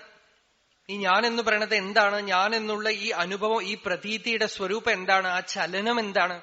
പൾസേഷനാണ്. ആ പൾസേഷനാണ്. മനസ്സ് മുഴുവൻ കണ്ടൻസ്ഡ് ആയിട്ട് പൾസേറ്റ് ചെയ്യും. എപ്പോന്ന് വെച്ചാൽ, ഇപ്പൊ നിങ്ങളെ ഞാൻ നിന്ദിക്കുകയാണെങ്കിൽ, എഴുന്നേറ്റ് പോവൂ എന്ന് പറയുകയാണെങ്കിൽ, നിങ്ങൾ എന്തിനിവിടെ വന്നു എന്ന് ചോദിച്ചാൽ, ആദ്യത്തേത് ഒരു സെന്റേർഡ് പൾസേഷൻ ആയിരിക്കും. എന്നെ പറഞ്ഞു. പിന്നെയാണ് അത് വ്യാഖ്യാനിക്കുക. പതുക്കെ മനോമണ്ഡലത്തിൽ ആദ്യം ഒരു എരിച്ചൽ മാത്രമേ ഉണ്ടാവുള്ളൂ. പിന്നെയാണ് എന്നെ ചീത്ത പറഞ്ഞു, ഞാൻ സമ്മതിക്കില്ല, എന്നെ അവര് ഇൻവിറ്റേഷൻ തന്നിട്ടാണ് ഞാൻ വന്നിരിക്കണത് ഒക്കെ പിന്നെ പറയും. ആദ്യം വരണത് ഒരു സ്പന്ദനം മാത്രമാണ്, പ്രഥമവികാര സ്പന്ദനാണത്. ആ പ്രഥമവികാര സ്പന്ദനത്തിന് ഈ സ്പന്ദനത്തിന്റെ സ്വരൂപം എന്താണ് എന്ന് ആരായുമ്പോ, ഈ അഹമഹം എന്ന് പറയണത് എന്താണെന്ന് ആരാഞ്ഞു നോക്കുമ്പോ, അന്വേഷിച്ചു നോക്കുമ്പോ, വിചാരം ചെയ്യുമ്പോ, ശ്രദ്ധിക്കുമ്പോ, ശ്രദ്ധയാണ്, ശ്രദ്ധാപ്രധാനമാണത്. ശ്രദ്ധിക്കുമ്പോ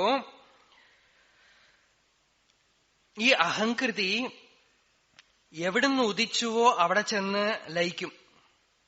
അവിടെ എന്തുണ്ട്? അവിടെയാണ് ഇവിടെ നാരായണ ഗുരുസ്വാമി പറയുന്ന അറിവ് എന്നുള്ള ആ കേവലമായ ചിത്സ്വരൂപം മാത്രമേ ഉള്ളൂ. ആ ക്ഷണത്തില് എപ്പോ ഈ അഭിമാനവൃത്തി ഹൃദയത്തില് ലയിക്കുന്നു, അപ്പൊ നമ്മള് കാണും അറിവിനെ വിട്ടത ഞാനുമില്ല, എന്നെ പിരിയുകിലില്ല അറിവും പ്രകാശമാത്രം. അറിവറിയുന്നവനെന്നു രണ്ടുമോർത്താൽ ഒരു പൊരുളാം ഇതിനില്ല വാദമേതും. അറിവിനെ വിട്ടത ഞാനുമില്ല. ഞാൻ എന്നുള്ളത് ഉദിച്ചു കഴിഞ്ഞാൽ നീ അവനൊക്കെ വന്നു.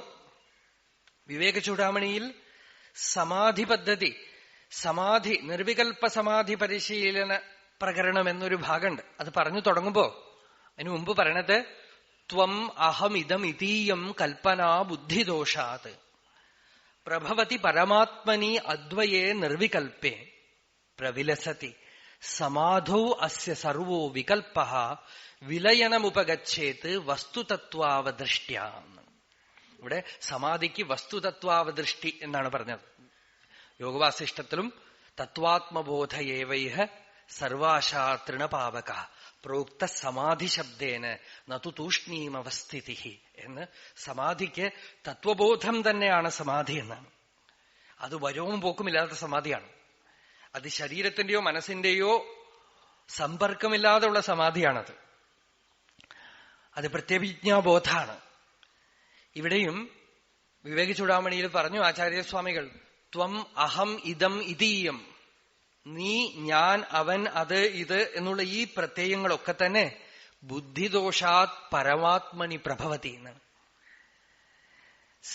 സ്ക്രീനിൽ സിനിമ വരണ പോലെ ഈ കേവലമായ ചിത്തില് ചൈതന്യത്തില് ഒരു അലതല്ലാണ്. ആ അലയിലോ ഒന്ന് ഞാനെന്ന് പറയണു, ഒന്ന് നീ എന്ന് പറയണു, ഒന്ന് അവനെന്ന് പറയണു. ഇത് ചലനം മാത്രമാണ്. ഈ ചലനത്തിനാണ് വികല്പം എന്ന് പറഞ്ഞത്. ഇതൊക്കെ എവിടെ വിലയം പോകും, എവിടെ ഇല്ലാതാകുമെന്ന് വെച്ചാൽ വിലയം ഗച്ഛേത് വസ്തുതത്വാവദൃഷ്ട്യ. നല്ലവണ്ണം തത്വജ്ഞാനദാർഢ്യം ഉണ്ടാവുമ്പോ പതുക്കെ പതുക്കെ ഈ അധിഷ്ഠാനത്തിനെ നമ്മൾ ശ്രദ്ധിച്ചു തുടങ്ങുമ്പോ നമ്മളുടെ സ്വരൂപം എന്താണെന്നുള്ള ശ്രദ്ധ തെളിഞ്ഞു വരും തോറും ഈ ഞാൻ നീ അവൻ എന്നുള്ള ഈ വികല്പങ്ങള് പതുക്കെ പതുക്കെ മറയും. അത് വാസ്തവമല്ലെന്നും അത് ഭ്രമാത്മകമാണെന്ന് അറിയുമ്പോ അത് മറയുകയും അറിവിനെ വിട്ടത ഞാനുമില്ല, എന്നെ പിരിയുകിലില്ല അറിവും പ്രകാശമാത്രം. അറിവറിയുന്നവനെന്നു രണ്ടുമോർത്താൽ ഒരു പൊരുളാം ഇതിലില്ല വാദമേതും. ആ പൊരുളിനെ അറിഞ്ഞു കഴിയുമ്പോ ഞാൻ നീ അവനൊന്നുമില്ല.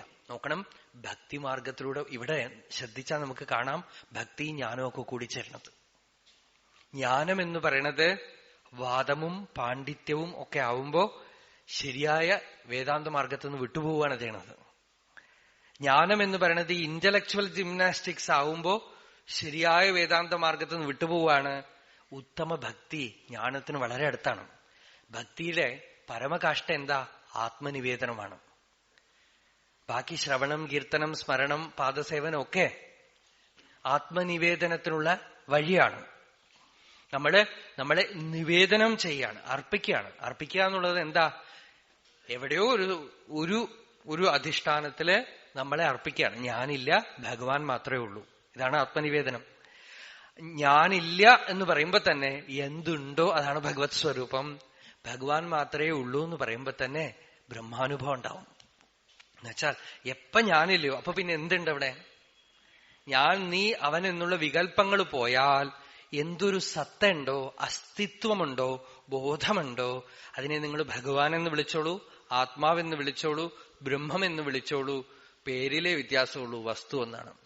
വദന്തി തത്വവിദഃ തത്വം യജ്ഞാനം അദ്വയം ബ്രഹ്മേതി പരമാത്മേതി ഭഗവാനിതി ശബ്ദത്തെ എന്ന് ഭാഗവതം തുടങ്ങുമ്പോ തന്നെ പറഞ്ഞു.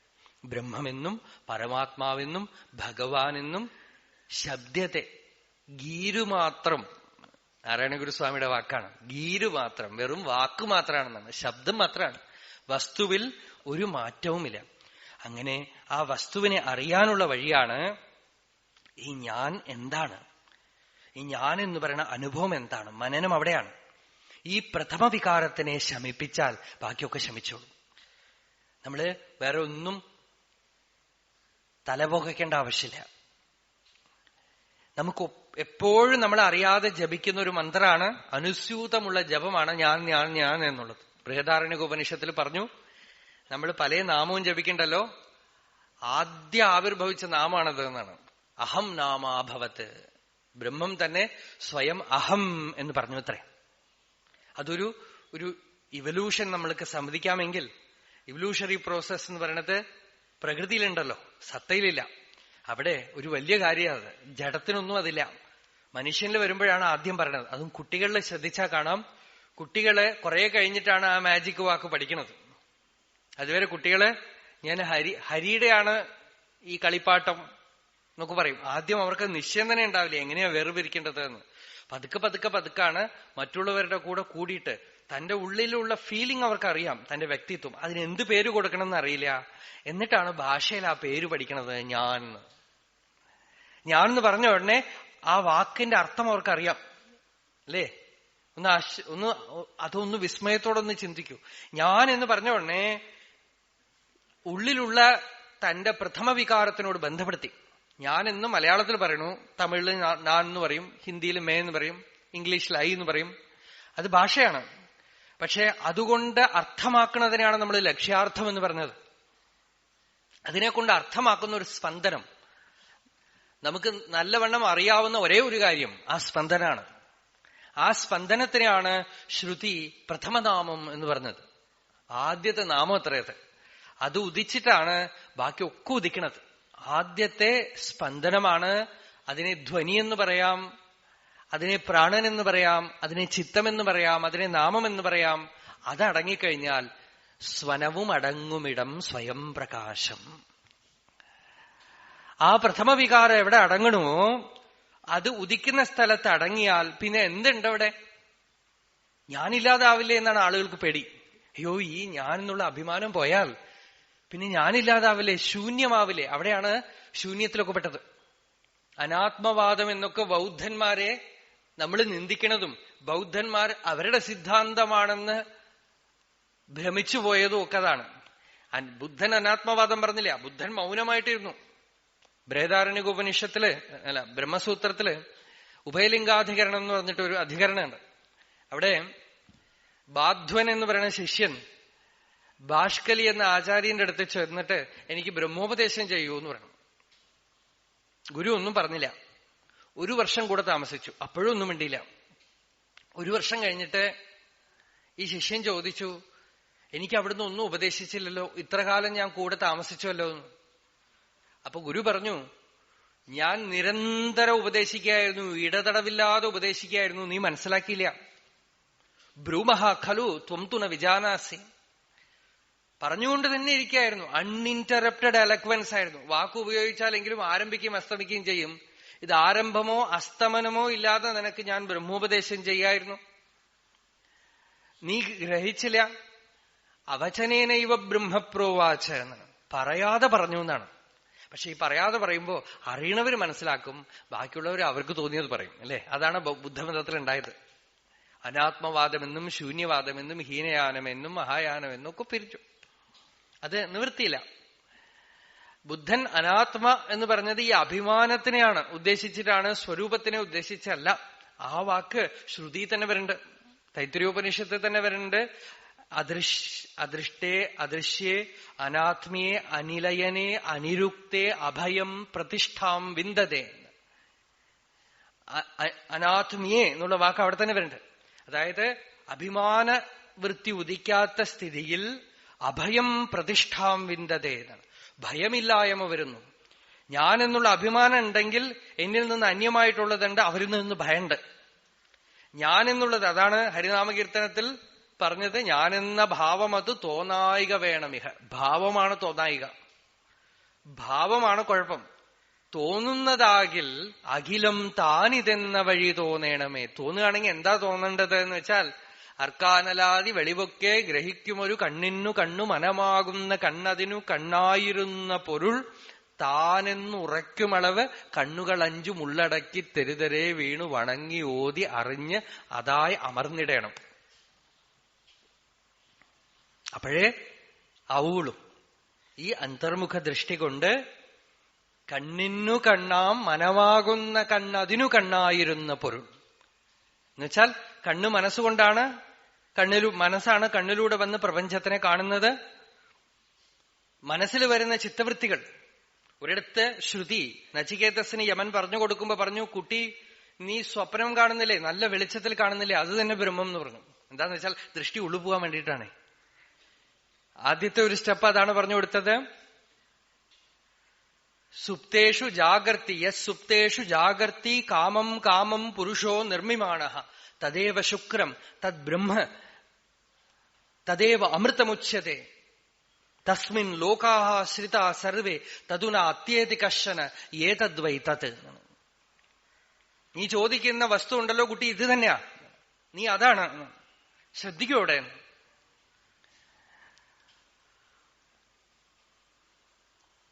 അവിടെ സ്വപ്നത്തിനെ ശ്രദ്ധിക്കാനല്ല പറഞ്ഞത്, ഉലകരുണർന്ന്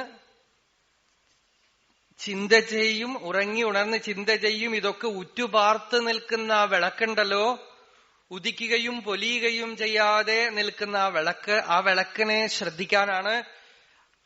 അതിനെ ശ്രദ്ധിക്കാനുള്ള വഴിയാണ് നമ്മളിപ്പോ ഇവിടെ വീണ്ടും വീണ്ടും കണ്ടുകൊണ്ടിരിക്കുന്നത്. ഈ അഹം എന്നുള്ള പ്രതീതിയെ ശ്രദ്ധിച്ച് അടക്കുക. ഭക്തിമാർഗത്തിലൂടെ പോയാലും മതി. ഭഗവാനേ ഉള്ളൂ, ഞാനില്ല. എവിടെ എവിടെ അഹങ്കാരം ഉദിക്കണോ അപ്പോഴൊക്കെ ഓർത്തോള, അവിടുന്നേ ഉള്ളൂ, ഞാനില്ല. ഭഗവാനേ ഉള്ളൂ, ഞാനില്ല. ഭഗവാനല്ലാതെ, ഭഗവാനിൽ നിന്ന് അന്യമായി ഞാൻ വാസ്തവമല്ല. ഭഗവാന് ഞാൻ എന്നെ അർപ്പിക്കുകയാണ്, സകലതും അർപ്പിക്കുകയാണ്. മനസ്സിനെ തന്നെ അർപ്പിക്കുകയാണ്. മനസ്സിനെ അർപ്പിച്ച പിന്നൊന്നും അർപ്പിക്കാനില്ലല്ലോ. ഭവതു ഭവതർത്ഥം മമ മനഃ. മനമലർ കൊയ്ത്തു മഹേശ പൂജ ചെയ്യും മനുജനു മറ്റൊരു വേല ചെയ്തിടേണ്ട. ആ മനസ്സാകുന്ന മലര് അവിടെ അർപ്പണം ചെയ്യാണ്. അങ്ങോട്ട് അർപ്പണം ചെയ്ത് കഴിഞ്ഞാൽ പിന്നെ ഒന്നും ചെയ്യാനില്ല, നമ്മളെ അങ്ങോട്ട് അർപ്പിച്ചു. യാഗം ചെയ്യാണ്. സവനം എന്ന് പറഞ്ഞു വേദത്തില് മഹാനാരായണത്തിൽ വരുന്ന ഭാഗമാണ്. എല്ലാ ആഹുതി അർപ്പിച്ചു. ന്യാസം എന്നാണ് അതിന് പേര്. ഒക്കെ അർപ്പിക്കുകയാണ്. പ്രപഞ്ചത്തിനെ ഇന്ദ്രിയങ്ങളിലും, ഇന്ദ്രിയങ്ങളെ മനസ്സിലും, മനസ്സിനെ ഹൃദയത്തിലും ആഹുതി അർപ്പിക്കുന്നതിന് പേരാണ് ന്യാസം. അത് സമ്യക്കായിട്ട് ചെയ്യാൻ അറിയണവനാണ് സന്യാസി. സമ്യക് ന്യാസം ചെയ്യണവൻ. അഗ്നിർമേ വാച് ശ്രിതഃ വാഗ് ഹൃദയേ ഹൃദയം മയി അഹം അമൃതേ അമൃതം ബ്രഹ്മണി. ഇങ്ങനെ അഗ്നിയെ വാക്കിലും, വാക്കിനെ മനസ്സിലും, മനസ്സിനെ ഹൃദയത്തിലും, ഹൃദയത്തിനെ, ഹൃദയമെന്ന് പറയുന്നത് തന്റെ സ്വരൂപമാണെന്ന് അറിഞ്ഞ് അതിൽ അർപ്പിച്ച അവസാനം എന്ത് ചെയ്യുന്നു എന്ന് വെച്ചാൽ മാം ജുഹോമി സ്വാഹ. ഞാൻ എന്നെ തന്നെ ഹോമിക്കുകയാണ്. എവിടെ? എന്നിൽ തന്നെ എന്നെ ഹോമിക്കുകയാണെന്ന്. അഹമസ്മി യോഹമസ്മി അഹമേവാഹമസ്മി മാം ജുഹോമി സ്വാഹ. എന്നെ തന്നെ ഞാൻ എന്നിൽ ഹോമിക്കുകയാണ്. എന്റെ തന്നെ വ്യക്തിത്വത്തിനെ അതിന്റെ പിറപ്പിടമായ ബോധത്തിൽ, സത്തയിൽ, സ്വരൂപത്തിൽ അർപ്പണം ചെയ്ത് കഴിയുമ്പോ പിന്നെ ഹാവു ഹാവു ഹാവു ഹാവു സാമഗാനാണ്. സമാധാനമായി. ഇതാണ് വലിയ റിലീഫായി. ചെയ്യേണ്ടത് ചെയ്തു തീർത്തു. അപ്പോഴാണ് മൃദുവായി മൃദുവായി അമർന്നിടേണം എന്ന് പറയുന്നതിന് അർത്ഥം വരണത്. അല്പം പോലും അഭിമാനവൃത്തിയുടെ കറപ്ഷനില്ലാത്ത ശുദ്ധ ചിത്സ്വരൂപ സ്ഥിതി.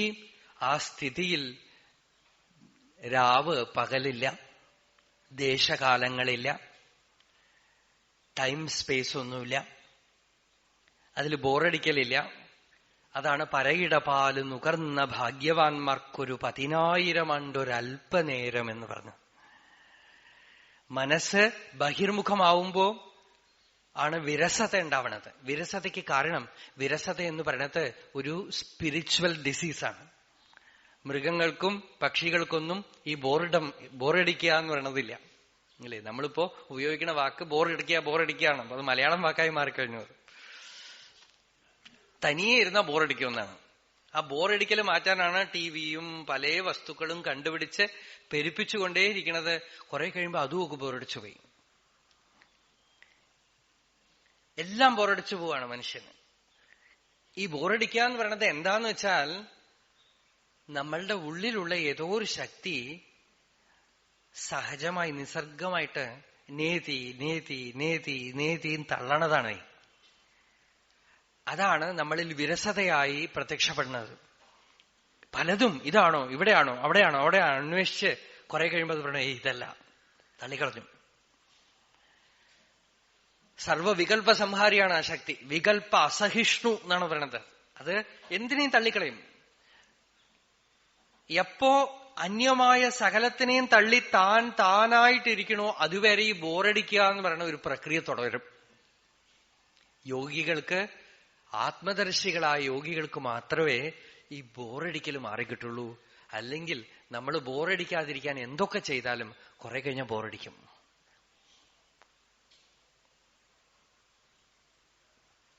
മനസ്സിന്റെ ഒരു ആവിർഭാവം, ഒരു അന്തരായ ശക്തിയാണ് ഈ ബോറടിക്കൽ എന്ന് പറയുന്നത്. അത് ഇടയ്ക്ക് പൊന്തി വന്നിട്ട് നമ്മളോട് ഓരോ വസ്തുവായ തുപ്പിക്കളയാണത്. ഇതല്ല എന്നാണ്. അതാണ് അരനൊടി 1000 ആണ്ട് പോലെ തോന്നും എന്ന് പറഞ്ഞ്. കുറച്ചു നേരം കഴിയുമ്പോഴേക്കും ബോറടിച്ചു, എല്ലാം ബോറടിച്ചു. പുതിയത് എന്തെങ്കിലും കിട്ടുമോ എന്നാണ്. ഏതൊന്നാണോ ബോറടിക്കാത്തത് അതിൽ കാലമില്ല. കാലമുണ്ടെങ്കിൽ ബോറടിക്കും. കാലമില്ലാത്തത്, ടൈം ഇല്ലാത്തതാണ് ബോർഡം ഇല്ലാത്തത്. കാലത്തിന്റെ ഇന്റർഫിയറൻസ് ഉണ്ടെങ്കിൽ ബോറടിക്കും. നവനവം ഇന്നലെ ഇന്നു നാളെ മറ്റേ ദിവസം ഇതിങ്ങനെ ചിന്ത ചെയ്തിടാതെ അവിരതമെണ്ണി അളന്നിടുന്നതെല്ലാം ഭ്രമം, ഒരു ഭേദവുമില്ല അറിഞ്ഞിടേണം. പുതിയതായിട്ട് ഇന്നലെ, ഇന്ന്, നാളെ അത് വേണം, ഇത് വേണം. കഴിഞ്ഞ കാലം, വരാൻ പോകുന്ന കാലം, മനസ്സിന്റെ ചലനം ഒരു പെൻഡുലം പോലെ, ഒരു ക്ലോക്കിൽ പെൻഡുലം പോലെ മനസ്സെപ്പോഴും ശ്രദ്ധിക്കുക. കഴിഞ്ഞതിലേക്ക് പോകും, വരാൻ പോണതിലേക്ക് പോകും, കഴിഞ്ഞതിലേക്ക് പോകും, വരാൻ പോണം. ഭൂതം ഭാവി, ഭൂതം ഭാവി. മനസ്സിന് നിൽക്കാനുള്ള, മേയാനുള്ള 2 മേഖലകളാണ് ഭൂതകാലവും ഭാവികാലവും. വർത്തമാനകാലം എന്ന് പറയുന്നത് മനസ്സിന് അറിയില്ല. വർത്തമാനകാലം എന്ന് പറയുന്നത് വ്യാകരണത്തിലേ ഉള്ളൂ, മനസ്സിന് പിടിയില്ല. ദാ ഇപ്പോ എന്ന് പറയുമ്പോഴേക്കും അത് അപ്പോ ആയി. ശ്രദ്ധിക്കണ്ടോ? ഒന്ന് ശ്രദ്ധിച്ചു നോക്കൂ. ഇപ്പോ എന്ന് പറയുമ്പോഴേക്കും മനസ്സ് വന്ന് തൊടുമ്പോഴേക്കും അത് പോയി. ഒരിക്കലും ഇപ്പോ എന്നുള്ള കാലത്തിനെ മനസ്സിന് തൊടാൻ പറ്റില്ല. മനസ്സ് വന്ന് തൊടണമെങ്കിൽ തന്നെ അത് അപ്പോ ആവണം.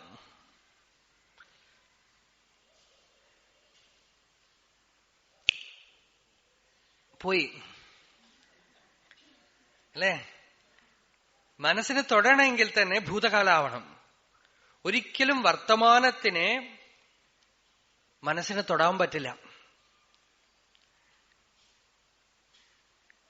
പക്ഷേ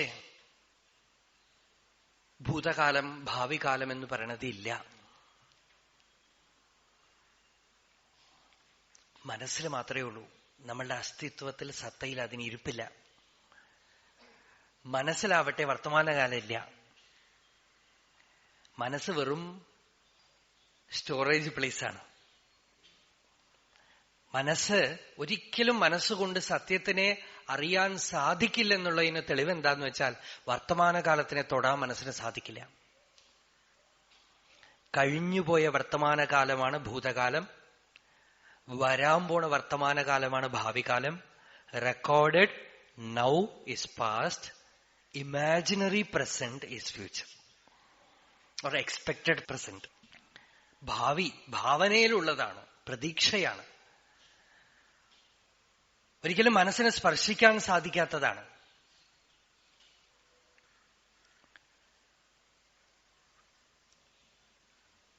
പക്ഷേ അനുഭവം എന്ന് പറയുന്നത് വർത്തമാനകാലാണ്. ഒന്ന് നോക്കൂ, അനുഭവം എന്ന് പറയണത് ഞാനൊന്നിനെ അനുഭവിക്കുമ്പോ വർത്തമാനകാലത്തിലാണ് ആ അനുഭവം. ഒരിക്കലും ഭൂതകാലത്തിൽ ആർക്കും അനുഭവിക്കാൻ പറ്റില്ല, ഭാവി കാലത്തിൽ ആർക്കും അനുഭവിക്കാൻ പറ്റില്ല. ഇപ്പൊ തന്നെ നമ്മളുടെ മണ്ഡലത്തിന് രണ്ടായി തിരിക്കാം. ഒന്ന് അനുഭവവും, മറ്റേത് മനസ്സും. നമ്മൾ മനസ്സുകൊണ്ടപ്പോ സത്യത്തിന് പിടിക്കാൻ പറ്റുമോ? പറ്റില്ല. അനുഭവം കൊണ്ട് വേണം അനുഭവത്തിനെ പിടിക്കാൻ. മനസ്സ് വഴിവിട്ടു തരണം. നമ്മളോ മനസ്സുകൊണ്ടാണ് അതിനെ പിടിക്കാൻ ശ്രമിക്കുന്നത്. മനസ്സ് തൊടുമ്പോഴേക്കും അത് പോയി പോകും. വർത്തമാനം അനായാസം ഭജത് ബാഹ്യധിയാക്ഷണം ഭൂതം ഭവിഷ്യത് അഭജത് യാതി ചിത്തം അചിത്തതാം. ഭൂതത്തിലേക്കും ഭാവിയിലേക്കും ചിത്തത്തിനെ പോകാൻ വിടാതെ വർത്തമാനം എന്ന് പറയുന്ന ക്ഷണത്തിനെ ശ്രദ്ധിച്ചാൽ ചിത്തവൃത്തി ഉദിക്കാനേ പറ്റില്ല. ചിത്തം അചിത്തമായിട്ട് തീരുമെന്നാണ്. ആ വർത്തമാനകാലം എന്ന് പറയണത് ടൈംലെസ്നെസ് ആണ്. അതൊരു ടൈമല്ല. അതിനെ കണക്കിടാൻ പറ്റില്ല. അതിൽ ഖണ്ഡമില്ല. വർത്തമാനത്തിൽ മാത്രം ഇരുന്നാൽ ചിത്തവൃത്തികൾ ഉദിക്കാൻ പറ്റില്ല. അതുകൊണ്ടാണ് ശ്രുതി പറഞ്ഞത് ഇഹ ചേത് അവേദീത് അഥ സത്യമസ്തി നചേത് ഇഹ അവേദീത് മഹതീ വിനഷ്ടി. നിങ്ങൾ കേട്ടുകൊണ്ടേയിരിക്കുമ്പോ പിടിച്ചോളണം, ഇപ്പൊ പിടിക്കണം, വീട്ടിൽ പോയിട്ട് പറ്റില്ല, പാസ്റ്റിൽ പറ്റില്ല. അതുകൊണ്ടാണ് ഇത് ഏറ്റവും എളുപ്പമാണെന്ന് പറയണത്. അതുകൊണ്ട് തന്നെയാണ് ഏറ്റവും വിഷമം എന്ന് പറയണത്. മനസ്സുകൊണ്ട് പിടിക്കാൻ പറ്റില്ല. ബോധത്തിനെ ബോധം കൊണ്ട് അറിയണം, ചിത്തിനെ ചിത്തുകൊണ്ട് അറിയണം. ആ ചിത്തിനെ അറിയണതാണ് ഒരു സാമർത്ഥ്യം, ഒരു കുശലത എന്ന് പറയണത്. ആ കുശലത നമ്മളിലൊക്കെ ഉണ്ട്. പക്ഷെ നമ്മള് മനസ്സിനും ബുദ്ധിക്കും അറിയണതിനും വികാരപ്പെടുന്നതിനും ആവശ്യത്തിലധികം പ്രാധാന്യം കൊടുക്കണത് കൊണ്ടാണ് നമുക്ക് ആ ബോധത്തിനെ ബോധം കൊണ്ടറിയാന്നുള്ള മാർഗം തെളിയാത്തത്. എന്താന്ന് വെച്ചാൽ നമ്മളുടെ അഭിമാനത്തിനും നമ്മളുടെ വ്യക്തിത്വത്തിനും മനസ്സിനും ശരീരത്തിനും ഉപാധികൾക്ക് വളരെ പ്രാമുഖ്യം കൊടുത്ത് ആ ഉപാധി കൊണ്ട് പാരമാർത്ഥിക വസ്തുവിനെ പിടിക്കാൻ ശ്രമിക്കുകയാണ്. അമാവാസ ദിവസം രാത്രി സൂര്യനെ കാണണമെന്ന് ശഠിക്കണ പോലെയാണത്.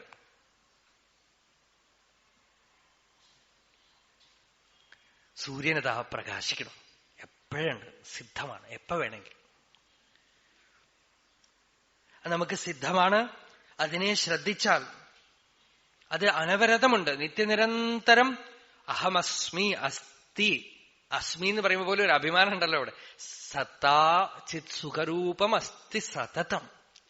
ആ ഉണ്ട് എന്നുള്ള അനുഭവം, അഹമസ്മി എന്നുള്ള അനുഭവം, ഞാൻ എന്നുള്ളതിന്റെ ഉണ്മയായ സ്വരൂപത്തിനെ തെളിഞ്ഞ ദൃഷ്ടി കൊണ്ട് കണ്ടാൽ അതിൽ ടൈമില്ല. It is timeless. അവിടെ കാലത്തിന്റെ കളിയില്ല. അതിൽ മനസ്സ് വരുമ്പോ കാലം വരും. അപ്പോ കാണാം. അതാണ് ഈ ധ്യാനിക്കുക എന്നൊക്കെ പറയണത്. സാധന ഉപാസനാ ഘട്ടത്തിൽ ഹെൽപ്ഫുള്ളാണ്. പക്ഷെ ജ്ഞാനത്തിന്റെ മണ്ഡലത്തിലേക്ക് വരുമ്പോ ധ്യാനിക്കുക എന്ന് പറയുന്നത് തന്നെ ഒരു ബന്ധമായിട്ട് തീരും. എന്താന്ന് വെച്ചാൽ ഞാനിപ്പൊ ധ്യാനിക്കാനിരിക്കണു, എഴുന്നേക്കാൻ പോണു എന്നൊക്കെ പറഞ്ഞ് അതിലൊരു വികല്പം ഖണ്ഡിച്ചുകൊണ്ടിരിക്കും ഈ സത്തയെ. അതുകൊണ്ടാണ് അവസാനം പറയണത് അയമേവഹി തേ ബന്ധ യത് സമാധി മനുതിഷ്ഠസി. അഷ്ടാവക്രൻ പറഞ്ഞു ജനകന്റെ അടുത്ത്, നീ സമാധി ഇരിക്കാൻ വേണ്ടിയിട്ട് ശ്രമിക്കണമല്ലോ, ഇത് തന്നെ നിനക്ക് ബന്ധം എന്നാണ്. എന്നുവെച്ചാൽ ഈ ഒരു അഭിമാനത്തിനെ പോലും കർത്തൃത്വത്തിനെ അവിടെയും കൊണ്ടുവരാതെ സഹജമായിട്ട് അതിലിരിക്കാം, ചുമ്മാ ഇരിക്കുക. നിനക്ക് മനസ്സില്ല, ഉപാധികളില്ല, സർവോപാധി വിമുക്തമായ പൂർണ്ണ വസ്തുവാണ് നീ. ധീരനായി അമർന്നിടണം. അതാണ് ഞാൻ എന്നുറയ്ക്കാം. ചിത്തവൃത്തികൾ വരട്ടെ, വന്നിട്ട് പോട്ടെ, എന്താ കുഴപ്പം? ഉമ്മർത്ത് നടക്കുന്ന നായിക്ക് എന്റെ നേരെ ദേഷ്യം വന്നാൽ എനിക്കറിയോ? ഉമ്മർത്ത് നിൽക്കണം മരത്തില് എന്തെങ്കിലും കായ്ക്കുകയോ പഴുക്കുകയോ ചെയ്താൽ എന്നെ ബാധിക്കുന്നുണ്ടോ? അതേപോലെ ചിത്തവൃത്തികൾ വരട്ടെ, പോട്ടെ, ബുദ്ധി പ്രവർത്തിക്കട്ടെ, ഉറങ്ങട്ടെ, വ്യവഹരിക്കട്ടെ, വ്യവഹരിക്കാതിരിക്കട്ടെ. സാക്ഷിഭാവം പോലും അല്ലാതെ ഇത് താൻ ആ വസ്തുവാണെന്നുള്ള ദൃഷ്ടി ഉണ്ടായി, നിശ്ചയിച്ചു, അറിഞ്ഞു, അറിഞ്ഞിട്ടോ ആ അറിവിനെയും വിട്ടു എന്നാണ്. പാണ്ഡിത്യം നിർവിദ്യ ബാല്യേന തിഷ്ഠാസേത് മൗനം ഗച്ഛേത് ശാന്തോ ഭവേത്. ശാന്തനാമ. ഇതന്നെയാണ് ഭക്തിയിൽ ആത്മനിവേദനം എന്ന് പറഞ്ഞത്. ഭാഗവതത്തിൽ ഭഗവാൻ ഇതൊക്കെ ഉപദേശിച്ചിട്ട് പറയണു, എല്ലാം വിചാരം ചെയ്ത് അറിഞ്ഞ് ചിന്തിച്ച് അവസാനം ഉപരമേത യോഗാത് എന്നാണ്. ആ യോഗത്തിൽ നിന്നും പിൻവാങ്ങിയിട്ടില്ലെങ്കിൽ നീ പൂർണ്ണമാവില്ല എന്നാണ്. അല്ലെങ്കിൽ ആ യോഗം, ആ യോഗ സാധന, ആ യോഗി, ആ കർത്തൃത്വം നീ ആയുധം ചുവട്ടിൽ വെക്കാത്തത് കൊണ്ട്, ജഹി അസ്ത്രം എന്ന് പറയുന്നത്, ആ ആയുധം ചുവട്ടിൽ വെക്കാത്തത് കൊണ്ട് നിന്നിൽ ഒരു ഏകദേശീയ സത്ത നിലനിർത്തിക്കൊണ്ട് തന്നെ ഇരിക്കും. ആ ഏകദേശീയ സത്ത നിലനിൽക്കാതിരിക്കാൻ അവസാനം ശരണാഗതിയാണ്, ആത്മനിവേദനം. ഭഗവാനേ ഉള്ളൂ, ഭഗവാൻ അല്ലാതെ ഒന്നുമില്ല. ഭഗവാനിൽ നിന്ന് അന്യമായി ഒന്നുമില്ല. പുറമേക്ക് കാണുന്നതും അകമേക്ക് കാണുന്നതും ഒക്കെ ആ ഭഗവാൻ തന്നെ.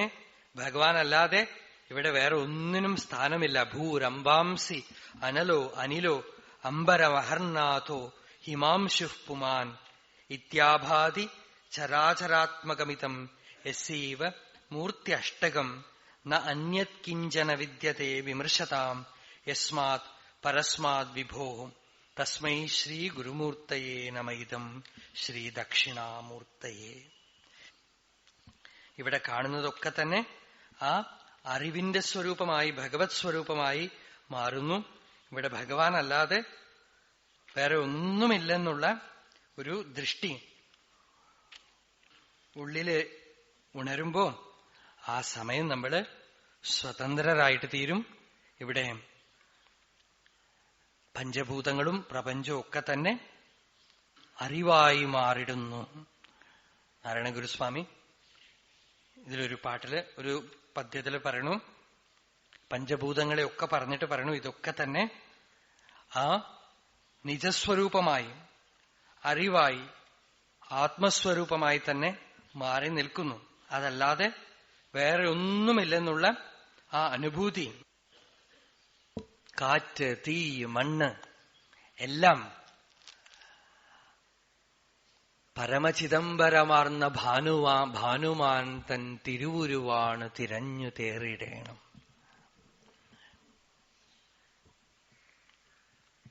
ആ പൂർണ്ണസ്ഥിതിയിലിരുന്ന് നേടേണ്ടത് നേടിയെടുത്ത് അല്പം പോലും ഞാൻ ചെയ്യണു എന്നുള്ള ഭാവം ഉദിക്കാത്ത സ്ഥിതിയിൽ വന്നു കഴിഞ്ഞാൽ ആ വ്യക്തിയിലൂടെ ലോകമംഗളത്തിനുള്ള പ്രവൃത്തി അനുസ്യൂതം നടന്നുകൊണ്ടിരിക്കും. വിവേകാനന്ദ സ്വാമികൾ പറഞ്ഞു, വയസ്സാവും തോറും ഒരു കാര്യം എനിക്ക് മനസ്സിലാവണു. എന്റെ ഗുരുദേവൻ എന്നോട് പലവട്ടം പറഞ്ഞിട്ടുള്ള കാര്യമാണ്. ഈ തത്വം അറിഞ്ഞ ഒരു ജ്ഞാനി ഒരു ഗുഹയ്ക്കകത്ത് കയറി പാറക്കല്ലുകൊണ്ട് അടച്ചിട്ട് ഇരുന്നാലും അയാളുടെ അനുഭൂതി ആ പാറകളെ ഭേദിച്ച് പുറത്തു വന്ന് ലോകത്തിന് മംഗളം ചെയ്യുമെന്ന്. അല്പം പോലും അത് നഷ്ടാവില്ല. അതുകൊണ്ട് അവിടെയാണ് ആദ്യം നമ്മളുടെ വേല കിടക്കുന്നത്, ഉള്ളില്. രമണ മഹർഷിയുടെ ഒരു വാക്കുണ്ട്. ചിലവരൊക്കെ ആശ്രമത്തിലേക്കൊക്കെ വരുമ്പോ ആശ്രമത്തില് പല ദോഷങ്ങളും മാറ്റണം, ഇത് മാറ്റണം, അത് മാറ്റണം, അങ്ങനെ ചെയ്യണം, ഇങ്ങനെ ചെയ്യണം എന്ന് പറയും. അപ്പൊ മഹർഷി തമാശയായിട്ട് പറയും, ഓ അവള ആശ്രമത്തെ നന്നാക്കാൻ വന്നിരിക്കാം. അവരൊക്കെ ആശ്രമം നന്നാക്കാൻ വന്നിരിക്കുകയാണ്. വന്ന വേലയെ പാര് പോയി, വന്ന വേലയെ പാര്. വന്നത് എന്തിനാന്ന് വെച്ചാൽ അത് നോക്കൂന്നാണ്. ഗുരുവായൂർ പോയി തൊഴാൻ പോയിട്ട് കുപ്പിവളയും മോതിരവും ഒക്കെ വാങ്ങിച്ചിട്ട് ഗുരുവായൂരപ്പനെ തൊഴാതെ വരുന്ന ആളുകളെ പോലെയാണ്. ഇവിടെ വന്ന കാര്യം എന്താന്ന് പറഞ്ഞിട്ട് വേറെ എന്തൊക്കെയോ ചെയ്തിട്ട് അവസാനം ചത്തുപോകുന്നു പാവം. ശിവശിവ. അങ്ങനെ ഒരു ഗതി വരാതിരിക്കണം. എത്ര കാലം ഇരിക്കും എന്നറിയില്ല. ഓരോ ദിവസം ആയുസ് പോയിക്കൊണ്ടിരിക്കുകയാണ്. അതിനു മുമ്പ് ദേഹം വിഴും മുൻ ഭുജിപ്പതർക്ക് ശേരവാറും ജഗത്തേരെ. ഈ ശരീരം വീഴുന്നതിനു മുമ്പ് ആ സത്യത്തിനെ അറിയണം, പാരമാർത്ഥികമായ ഉണ്മയെ അറിയണം. അത് അറിഞ്ഞു കഴിഞ്ഞാൽ പിന്നെ ഈ ദേഹം എവിടെ വേണമെങ്കിൽ വീണോട്ടെ, എന്ത് വേണമെങ്കിൽ ആയിക്കോട്ടെ. സത്യം അറിഞ്ഞവന് എച്ചില പോലെയാണത്. പിന്നെ അത് ആ പരമേശ്വരൻ പിടിച്ചെടുത്ത ആ ശരീരം കൊണ്ട് ലോകത്തിൽ എന്താ ചെയ്യിക്കേണ്ടതെന്ന് വെച്ചാൽ ചെയ്തോളും. അത് നമ്മുടെ ചുമതലയല്ല. അദ്ദേഹത്തിനെ കൊണ്ട് എന്ത് ചെയ്തോളും. ഇപ്പോഴും വാസ്തവത്തിൽ പരമേശ്വരൻ തന്നെയാണ് ചെയ്യിക്കണത്. പക്ഷെ നമ്മളുടെ അഭിമാനം ഒരു ഭ്രമം ഉണ്ടാക്കുന്നത് കൊണ്ട് കുറേ നമ്മൾ ഇടയ്ക്കിടയ്ക്ക് കയറുന്നുണ്ട്. മഹർഷിയുടെ അടുത്ത് ഒരു വക്കീല് ചോദിച്ചു, മോക്ഷം അടയണമെന്ന അരുൾ വേണമേ ഭഗവാനെ എന്ന് പറഞ്ഞു. അപ്പൊ മഹർഷി പറഞ്ഞു, അരുൾതാ ഇരിക്കുവേ, നീ കുറുക്കേ വരാമ ഇരുന്നാപ്പുറം. ഉള്ളത് അരുളാണ്, നീ കുറുക്കേ കയറി വരാതിരുന്നാ മതി. അത് എവിടെ കൊണ്ടുപോകണോ ഈ കുറുക്കേ വരാതിരിക്കാനാണ് ഈ അഭിമാനം ഉദിക്കാതിരിക്കാൻ നോക്കണം പറയണത്. അത് മാത്രം ചെയ്താൽ മതി, ബാക്കിയൊക്കെ നടക്കും. എന്താ നടക്കണമെന്ന് വെച്ചാൽ നടന്നോളൂ. ഇപ്പോഴും നമ്മളുടെ ശരീരം നമ്മളുടെ കൺട്രോളിലായിട്ടല്ല പ്രവർത്തിക്കണത്. അത് എന്ത് ചെയ്യാനാണോ ഈ ലോകത്തിൽ ആവിർഭവിച്ചിരിക്കുന്നത് അത് ചെയ്തിട്ടേ അത് പോകൂ. ഇന്ന് മോഡേൺ റിസർച്ചില്, പ്രത്യേകിച്ച് സൈക്കാട്രി റിസർച്ചില് ഒരു ആശ്ചര്യമായ ഒരു പ്രതിഭാസം എന്താന്ന് വെച്ചാൽ, ഈ ഉറക്കത്തിൽ നടക്കാവുന്ന ഒരു സൂക്കേടുണ്ടല്ലോ, സോംനംബുളിസം. അവര് നമ്മളിപ്പോ ഹൈവേയിൽ ഇറങ്ങി MG റോഡിൽ നടന്നു വന്നാൽ ഇത്തിരി ശ്രദ്ധിച്ചിട്ടില്ലെങ്കിൽ വല്ല കാറോ സൈക്കിളോ ഒക്കെ നമ്മൾ ഇടിച്ചു എന്ന് വരും, അപകടം ഉണ്ടാവും. പക്ഷേ ഒരാള് ഉറക്കം തൂങ്ങിയ ആള്, ഒരു സോംനംബുളിസ്റ്റ് ഹൈവേയിൽ നടന്നു വന്നാൽ ഒരിടത്തും ഒന്നും മുട്ടില്ല, ഒന്നും ആവില്ല. വളരെ പെർഫെക്റ്റ് ആയിട്ട് നടന്ന അയാൾ തിരിച്ചുപോയി മുറി പോയി കിടക്കും. ആ റെക്കോർഡഡ് കഥകളൊക്കെ വളരെ ആശ്ചര്യമാണ്. നീന്താൻ അറിയാത്ത ആള് കടലിൽ പോയി നീന്തിയിട്ട് വരും, എന്നിട്ട് വന്ന് കിടക്കും. ഞങ്ങളുടെ അവിടെ ഒരാളുണ്ട്, 7 വീട് മതിൽ ചാടിയിട്ട് 8ാമത്തെ വീട്ടില് വാതിൽ തുറന്ന് ഉള്ളു പോണു രാത്രി ഉറക്കത്തില്. വഴിയിൽ കിണറൊക്കെ ഉണ്ട്. ഒരു അപകടം പറ്റാതെ നടന്നു വന്ന് അയാളെ പിടിച്ച് എഴുന്നേപ്പിച്ചപ്പോഴാണ് മൂപ്പര് ആശ്ചര്യപ്പെട്ടത്.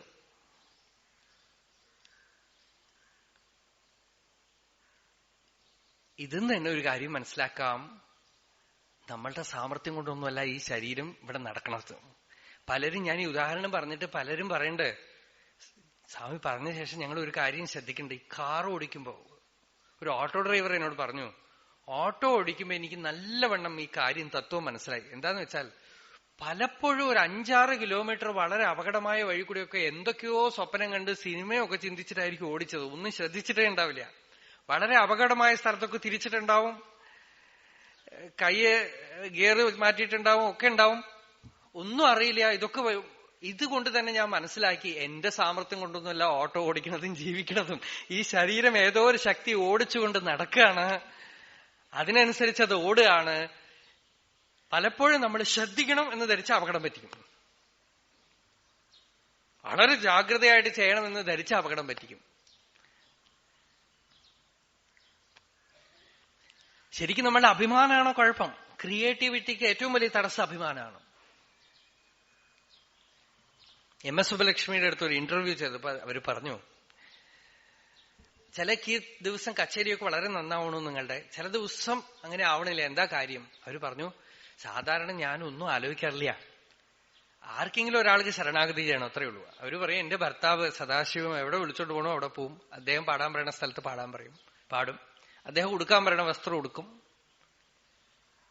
അതുകൊണ്ട് അതിനെക്കുറിച്ച് ചിന്തിക്കില്ല. പക്ഷെ ചില ദിവസം അദ്ദേഹം തന്നെ എന്റെ അടുത്ത് വന്ന് പറയും, ഇന്ന് നെഹ്റു വന്നിട്ടുണ്ട്, അല്ലെങ്കിൽ ഇന്ന് വേറെ ആരെങ്കിലും ഒക്കെ വന്നിട്ടുണ്ട്, സ്പെഷ്യലായിട്ട് ആരെങ്കിലും ഡിഗ്നിറ്ററീസ് വന്നിട്ടുണ്ട്, നന്നായിട്ട് പാടണം, ആ കീർത്തനം പാടണമെന്ന് കുളമാവും. കോൺഷ്യസ് ആവും. കോൺഷ്യസ് ആയി കഴിഞ്ഞാൽ അപ്പൊ കുളമാവുന്നതാണ്. അപ്പോ ഇതൊക്കെ ചിന്തിച്ച് തെളിഞ്ഞാൽ നമ്മൾ തന്നെ ഒന്ന് ആലോചിച്ച് നോക്കൂ. നിങ്ങളിപ്പോ രാവിലെ എണീറ്റ് വീട്ടിൽ നിന്ന് ഇങ്ങോട്ട് വന്നത് നോക്കൂ, പകുതി സോംനംബുളിസ്റ്റാണ് നമ്മള്. ഒരു 80% നമ്മൾ ഉറക്കത്തിലാണ് നടക്കുന്നത്. കുറച്ചേ കോൺഷ്യസ് ആവും. അതുകൊണ്ടാണ് അപകടമില്ലാതെ വരുന്നത്. ഈ അഭിമാനം എപ്പ പൊന്തണമോ അപ്പ അപകടമാണ്. അത് നമ്മൾ വിചാരിക്കുന്നത് ഈ അഭിമാനം ഇല്ലാതെ എങ്ങനെ വ്യവഹരിക്കാൻ പറ്റുന്ന, അഭിമാനം കൊണ്ടാണ് ഈ വ്യവഹാരത്തിൽ ഇത്ര കുഴപ്പമുണ്ടാവണത്. അഭിമാനം പോണത് വ്യവഹാരത്തിന് തടസ്സമേ അല്ല, വ്യവഹാരം മംഗളമായിട്ട് നടക്കും. ഏത് കാര്യം ചെയ്യാൻ ഈ ലോകത്തിൽ ഈ ശരീരം വന്നിരിക്കണമോ അതിനെ ആ ശക്തി എന്തൊക്കെ ചെയ്യിപ്പിക്കാനുണ്ടോ ഒക്കെ ചെയ്യിപ്പിച്ച് പെട്ടിപൂട്ടിക്കൊള്ളും. അതുകൊണ്ട് ശരണാഗതി ചെയ്യാൻ ഒരു സംശയവും വേണ്ട, അങ്ങോട്ട് കൊടുക്കുക. ശരണാഗതി ചെയ്തിട്ട് അത് ശരിക്കും നടക്കണ്ടോ എന്ന് നോക്കാൻ പാടില്ല. അതാണ് ഗുരുദേവനടുത്ത് ദത്താപഹാരം എന്നൊരു കൃതി എഴുതി. കൊടുത്തതിനെ പിന്നെ അപഹരിക്കാൻ പാടില്ല. കൊടുത്തു കഴിഞ്ഞാൽ കൊടുത്തു കഴിഞ്ഞു. പിന്നെ അത് എങ്ങനെയായാലും വേണ്ടില്ല, അത് പകുതിയിൽ നിൽക്കട്ടെ, നടക്കട്ടെ. അതെങ്ങനെ ആവണോ അതിന്റെ വിധി അനുസരിച്ച് അത് നടക്കും. അതേത് ശക്തി നടത്തുമോ അത് നടക്കും. നമ്മളുടെ പാർട്ടായ അതില് തടസ്സം ഉണ്ടാക്കണില്ല നമ്മള്. ആ ആത്മനിവേദനം ചെയ്താൽ തന്നെ ശാന്തമാവും. തുടർന്ന് നാളെ കാണാം. യതോ മമാത്മാ ഭവസി ത്വമേവ തതോ ന വാച്യം മമ കിഞ്ചിദസ്തി യഥാതവേഷ്ടം കുറുവാം തഥൈവ ത്വാം ആത്മനാ